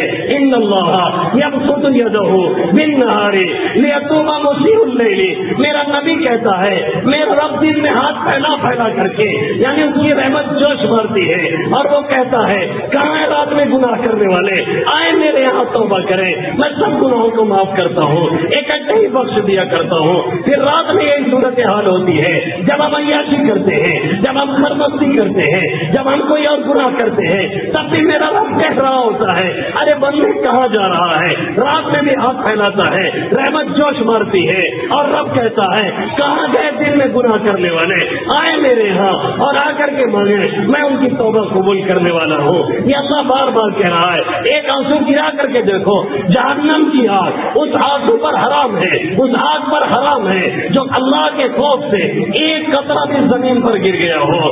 اس لیے مانگنا سیکھیے، مائیں بہنیں مانگنا سیکھیں جو اولاد کے بارے میں بار بار کہتی رہتی ہیں کہ ہماری اولاد ٹھیک نہیں اور ایسا ہے ویسا ہے۔ علامہ عبد الوہاب شعرانی رحمۃ اللہ علیہ نے لکھا ہے کہ اولاد کی اصلاح کے لیے دعا سے بڑھ کر کے کوئی نسخہ نہیں ہے، اولاد کی اصلاح کے لیے دعا سے بڑھ کر کے کوئی نسخہ نہیں ہے۔ مولانا علی میاں نبی علیہ رحمہ جن کو ہم اور آپ نہیں ایک دنیا آج بھی جانتی ہے، جنہوں نے عرب کو جھجوڑا، ان کے حکمراں کو جھجوڑا اور جو بادشاہی دربار میں جاتے تو بھی اسی سادہ انداز میں اور جا کر کے شاہ فیصل مرحوم کو نصیحت کی اور عرب کے حکمرانوں کو خط لکھا اور ایک بار نہیں سینکڑوں بار لکھا، اور جس نے کتاب لکھی ماذا خسر العالم بانحطاط المسلمین، وہ انحطاط مسلمین مسلمانوں کا زوال، عربوں کے زوال کی وجہ سے کیوں ہو رہا ہے اور یہ کیا ہو رہا ہے عربوں کے اندر۔ اور امریکہ نے کہا اگر کسی کتاب کو پابند کرنے کا ہمیں اختیار ہوتا تو ہم اس کتاب کو پابند کر دیتے، اس لیے یہ کتاب عربوں کو جگانے کا کام کام کر رہی ہے، جنہوں نے ایک کارنامہ نام دیا علیمیہ کیسے بنے، کتابوں میں لکھا ہے یہ یتیم ہو گئے تھے، ان کی والدہ روزانہ جن کی عمر تقریباً 90 سال ہوئی ہے، یعنی کم و بیش 60-70 سال لگاتار 60-70 سال لگاتار روزانہ 2 رکعت نماز پڑھ کر کے ان کی والدہ اپنے بیٹے کے لیے دعا مانگتی تھی، اے اللہ میرے بیٹے کو نیک بنانا، اے اللہ میرے بیٹے کو ظالم نہ بنانا، اے اللہ میرے بیٹے کو دین کا دائی بنانا، اے اللہ میرے بیٹے کو ایسا بنانا کہ وہ دین کا کام کرنے والوں میں سے ہو۔ نتیجہ یہ نکلا کہ ماں کی دعا رنگ لائے اور علیمیہ بن کر کے یتیم سے در یتیم بنے، پوری دنیا میں چمک کر کے دکھایا۔ اور جب تک ہندوستان میں علیمیہ رہے تب تک کسی بھی حکومت کی مجال نہیں تھی، کوئی قانون پاس کر دے اکیلے علیمیہ حکار لگاتے، حکومت سب جایا کرتی تھی، ان کے جانے کے بعد جو کھڑا ہوا ہے وہ جاننے والے جانتے ہیں، وہ علیمیہ 27 رمضان کو جمعہ کے دن جس کی وفات اس حال میں ہوتی ہے کہ وہ سورہ کہف چھوڑ کر کے سورہ یاسین پڑھتے ہیں، اور جب پہنچتے ہیں فبشروا بمغفرۃ واجر کریم، انہیں مغفرت اور عمدہ اجر کی بشارت دیجیے، ایک جان جانے آخری کو صبر کر دیتے ہیں۔ لاکھوں لوگ یہاں جنازے میں شریک ہوتے ہیں، پھر حرمین میں غائبانہ نماز جنازہ پڑھی جاتی ہے، وہ بھی رمضان کی 29 تاریخ کو، جس میں کئی لاکھ لوگ نہیں 50 لاکھ لوگوں نے شرکت کی۔ یہ اعزاز کیسے ملا، کہاں سے ملا؟ ان کی ماؤں کے دعاؤں کے طفیل اللہ نے انہیں پروان چڑھایا۔ کاش کی کوئی ماں کھڑی ہوتی اور یہ کہتی ہم بھی خدیجہ الکبریٰ کو آئیڈیل مان کر کے اپنی لائف کو ایسے ہی چینج کریں گے۔ کاش کوئی بہن کھڑی ہوتی اور یہ کہتی ہماری آئیڈیل سیدہ فاطمہ رضی اللہ تعالیٰ عنہا ہے جو جنت کی سردار ہیں، تو کچھ چینجنگ معاشرے میں آتی۔ اس لیے ہمارے یہ گارجین، ہمارے یہ پیرنٹس، ہمارے یہ ذمہ دار، ہمارے یہ بڑے، ہمارے یہ بوڑھے اپنے آپ کو چینج کریں۔ اور اپنے نوجوانوں سے کہتا ہوں صاف سن لو اور کان کھول کر کے سن لو، کسی قوم کے کھیون ہار اس کے نوجوان ہوا کرتے ہیں، کسی قوم کا بیڑا پار کرنے کے لیے اس کے نوجوانوں کی ضرورت ہوتی ہے، کسی قوم کی ریڑھ کی ہڈی کا کام اس کے نوجوان دیتے ہیں۔ کیا ہم نے وہ حدیث نہیں سنی جس میں آقا مدنی صلی اللہ علیہ وسلم نے فرمایا شاب نشأ فی عبادت اللہ تعالی، وہ نوجوان بھی کل قیامت میں اللہ کے عرش کے سائے میں جگہ پائے گا جس روز اللہ کے عرش کے سائے کے سوا کوئی سایہ نہیں ہوگا۔ 7 قسم کے لوگوں کو اس میں جگہ دی جائے گی، اس میں ایک نوجوان بھی ہوگا جس نے اپنی جوانی کو اللہ کی عبادت میں لگایا ہوگا، عبادت میں پلا اور بڑا ہوگا، جس نے 15-16 سال سے لے کر کے 30-35 سال تک اپنی جوانی عبادت میں لگا لی ہوگی۔ نوجوانوں ابھی وقت ہے تلاوت کا، نوجوانوں ابھی وقت ہے سجدہ پہ سجدہ کرنے کا، ابھی جتنے سجدے چاہو کر لو۔ بڑھاپے میں ہم نے لوگوں کو دیکھا ہے کہ وہ بغیر سجدے ہی کے نماز پڑھتے ہیں، یا تو کرسی پہ بیٹھ کے پڑھتے ہیں یا تو زمین پہ بیٹھ کے پڑھتے ہیں، سجدہ کرنا چاہتے ہیں تو ابھی نہیں کر پاتے ہیں۔ ابھی طاقت ہے، ابھی قوت ہے، ابھی صلاحیت ہے، ابھی موانع ہیں، دنیا بھر کی رکاوٹیں ہیں، ابھی نہ معلوم کہاں تم کو کھینچنے کے لیے کتنے ذرائع ابلاغ لگائے گئے ہیں، کتنے موبائل سیٹ کیے گئے ہیں تمہارے دماغوں کو ہائی جیک کرنے کے لیے۔ تم ان سے کہہ دو سب کچھ اپنی جگہ ہے لیکن رب کی عبادت اپنی جگہ ہے، میں اسے ماننے والا ہوں، انشاءاللہ اپنی زندگی بدلوں گا۔ جس روز یہاں کا نوجوان یہ طے کر لے گا ایک صرف انقلاب پیدا ہوگا۔ تم کہاں راتوں میں اٹھ کر کے 3 بجے تک میسج کرتے ہو، تم کہاں راتوں میں 4 بجے تک موبائل کی دنیا میں جا کر کے اپنی زندگی کو برباد کرتے ہو؟ کیا اللہ کے حبیب صلی اللہ علیہ وسلم کی تم نے وہ حدیث شریف نہیں سنی جس میں آقا نے فرمایا کل قیامت میں بہت سے سفید پوش ایسے ہوں گے جنہوں نے بظاہر بڑا اچھا کام کیا ہوگا لیکن تنہائی میں وہ چھپ چھپ کر کے برائی کرتے رہے ہوں گے، جس کی وجہ سے جو ان کا نیک عمل رہا ہوگا اللہ سب مریا میٹ کر دے گا، وہاں انہیں کچھ نہیں ملنے والا ہے۔ ایسی حالت میں ہم نہ پہنچے کہ سارے اعمال ہمارے اکارت ہو جائیں، اس لیے اپنے کو سنبھالو۔ 2:30-3 بجے اور 4 بجے جب اٹھ کر کے رونے کا ٹائم ہوتا ہے، جب رب کی رحمت جوش میں ہوتی ہے، ہر رات کے پچھلے حصے میں سب رحمت بڑھتی رہتی ہے، جو سوتا ہے وہ کھوتا ہے، جو جگتا ہے وہ پاتا ہے۔ ہمارا نوجوان اس وقت میں کسی کو میسج کر رہا ہوتا ہے، کسی ڈالر کی تلاش میں ہوتا ہے، ہماری بہن کسی بوائے فرینڈ کو ڈھونڈ رہی ہوتی ہے۔ کاش اس وقت میں اللہ کی رحمت کو ڈھونڈ لیا جاتا تو یہ نظام عالم بدل جاتا، اور یہ دنیا میں جو ذلت ہے، جو رسوائی ہے، کسی ہاتھ میں کوئی حیثیت نہیں، کسی ہاتھ میں کوئی طاقت نہیں، کہیں کوئی عزت نہیں، ماں بہنوں تک کی عزتیں محفوظ نہیں۔ جب کوئی چاہتا ہے ہمیں ترلے والا بنا کر کے کہیں بھی موت کے گھاٹ اتار دیتا ہے۔ یہ صورت حال ہمارے اس لیے بنی، رب سے ہم نے بغاوت محبت کی ہوئی ہے، ہمارے نوجوانوں نے کی ہوئی ہے۔ نوجوانوں پلٹو، اپنی حیثیت کو پہچانو، تم محمد عربی صلی اللہ علیہ وسلم کے غلام ہو۔ تمہارے ہیرو اگر کوئی ہے محمد عربی صلی اللہ علیہ وسلم ہے۔ خیر الحدی حدی محمد علیہ الصلوۃ والسلام، سب سے بہترین لائف آئیڈیل محمد عربی صلی اللہ علیہ وسلم کی زندگی ہے۔ کل قیامت میں اگر میرے نبی نے تمہیں کھڑے کر کے یہ پوچھ لیا، مجھے کھڑے کر کے پوچھ لیا، بتاؤ میری شکل میں کیا کمی تھی، بتاؤ میرے لباس میں کیا کمی تھی، بتاؤ میرے طریقے میں کیا کمی تھی، میرے پیارے نوجوانوں کیا جواب دو گے؟ اس لیے آج ہی طے کر لو، انشاءاللہ آج سے گناہوں کو چھوڑ کر کے ایک نئی زندگی اپنائیں گے۔ اس کے بعد آخر میں اللہ فرماتا ہے یا عبادی انما ہی اعمالکم، میرے بندو یہ سب تمہارے اعمال ہیں، احصیھا لکم، جو میں شمار کرتا ہوں، جو میں نوٹ کرتا ہوں، جو میں لپیٹ کر کے رکھ رہا ہوں، سب کچھ میرے ہاں ریکارڈ میں ہے۔ احصیھا لکم، سب کچھ میں گن رہا ہوں۔ ثم اوفی ایاکم، پھر میں سب کچھ دے دوں گا۔ جب آؤ گے تو پوری فلم چلا دی جائے گی۔ کیسے فلم چلائی جائے گی؟ ایک مثال سے بتا دو، میں نے یہ موبائل لیا 1 سال کے قریب ہونے کو ہے، میرا بھتیجا جو اس طرح کی چیزیں بہت کرتا ہے، لیپ ٹاپ وغیرہ میں بڑا ماہر ہے، میں نے اسے بلایا اپنی آئی ڈی بنوانے کے لیے۔ آئی ڈی بنانے کے بعد اس نے مجھ سے کہا چچا اگر آپ کہیے تو کئی سال کا پرانا جو میسج ہے وہ تمام کا تمام میسج میں مار دوں، ایسا سسٹم ہے کہ وہ سب کچھ آپ میں واپس آ جائے گا۔ میں نے کہا ایسا کیسے ہو سکتا ہے؟ اس نے کہا سب نوٹ ہے، آپ کہیے تو میں لگا دیتا ہوں، سب کچھ آ جائے گا۔ میں نے کہا لگا دو، اس نے لگا دیا۔ کئی گھنٹے کے بعد میں نے دیکھا کہ میں نے کب کہاں کس سے بات کی ہے، کتنی دیر بات کی ہے، کہاں میرا فوٹو ہے، کہاں میری ویڈیو ہے، کہاں میری تقریر ہے، کہاں میری چیٹنگ ہے، کہاں گھر والے سے بات ہے، کہاں کسی اور کو میسج ہے، پورا میرے سامنے پڑا ہوا تھا۔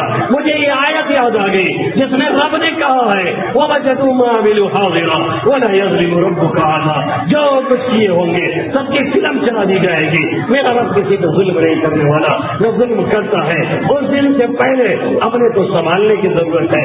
اللہ فرما رہا ہے اس دن جو اچھائی دیکھے گا اور نیکی کر کے آیا ہوگا وہ اللہ کی تعریف کرے گا، اور جو برائی دیکھے گا وہ مجھے کچھ نہ کہے، وہ اپنے آپ کو کوسے اور اپنے آپ کی ملامت کرے کہ اس نے یہ غلطی کی۔ حضرت ابو حدیث خولانی رحمۃ اللہ علیہ جب اس حدیث کو بیان کرتے گھٹنے کے بل جوش میں کھڑے ہو جاتے تھے اور کہتے تھے اس جیسی کوئی حدیث نہیں ہے۔ امام احمد ابن حنبل رحمۃ اللہ علیہ جب اس حدیث کو بیان کرتے تو کہتے تھے اہل شام کے لیے اس سے زیادہ شرف والی کوئی حدیث نہیں ہے، اتنی بہتر حدیث ہے، شروع سے لے کر کے آخر تک، ہدایت سے لے کر کے مرنے تک، پیدائش سے لے کر کے قبر میں جانے تک پورا سسٹم اللہ نے دے دیا ہے۔ سب گمراہ ہیں، جسے میں ہدایت دوں وہی ہدایت لے سکتا ہے، اس لیے مجھ سے ہدایت مانگو، کسی پر ظلم نہ کرو۔ سب کے سب ننگے ہیں، جسے میں کپڑا پہنا وہی پہن سکتا ہے، اس لیے مجھ سے کپڑا مانگو۔ سب کے سب بھوکے ہیں، جسے میں کھلاؤں وہی کھا سکتا ہے، اس لیے مجھ سے کھانا مانگو، میں تمہیں کھانا دوں گا۔ سب گناہ کرتے ہیں، سب میں جانتا ہوں، میں معاف کرتا ہوں، اس لیے مجھ سے معافی مانگو، میں تمہیں معاف کروں گا۔ پھر تم مجھے نفع نہیں پہنچا سکتے، نقصان نہیں پہنچا سکتے، اس لیے سب لوگ مل کر کے پوری دنیا میں جتنے آئے ہیں، آج تک آئے ہیں، آئندہ آئیں گے، سب سے بڑے متقی بن جائے، پھر بھی میری سلطنت میں کوئی ذرا برابر اضافہ نہیں، سب مل کر کے دنیا کے سب سے بڑے برے بن جائے، پھر بھی میری سلطنت میں ذرا برابر کوئی کمی نہیں، پھر سب دنیا والے مل کر کے ایک جگہ کھڑے ہو جائیں اور سب اپنی مانگ مانگیں، میں سب کی مراد پورا کرتا رہوں اور پوری کرتا رہوں، پھر بھی میرے خزانے میں رائی کے دانے کے برابر کمی نہیں۔ پھر آگے فرماتا ہے یہ سب تمہارے اعمال ہیں، میں نوٹ کر رہا ہوں، جیسے جیسے ہیں سب نوٹ کر کے رکھتا ہوں، کل قیامت میں آؤ گے ساری فلم میں چلاؤں گا، اچھا ملے گا تو تعریف کرنا اور برا ہوگا تو پھر اپنے آپ کی برائی کرنا، میری برائی نہ کرنا۔ اللہ ان چند باتوں پہ مجھے بھی عمل کرنے کی توفیق نصیب فرمائے، آپ سبھی حضرات کو آمین یا رب العالمین۔ وما علینا الا البلاغ المبین۔ درود شریف پڑھ لیں، دعا کر لیں۔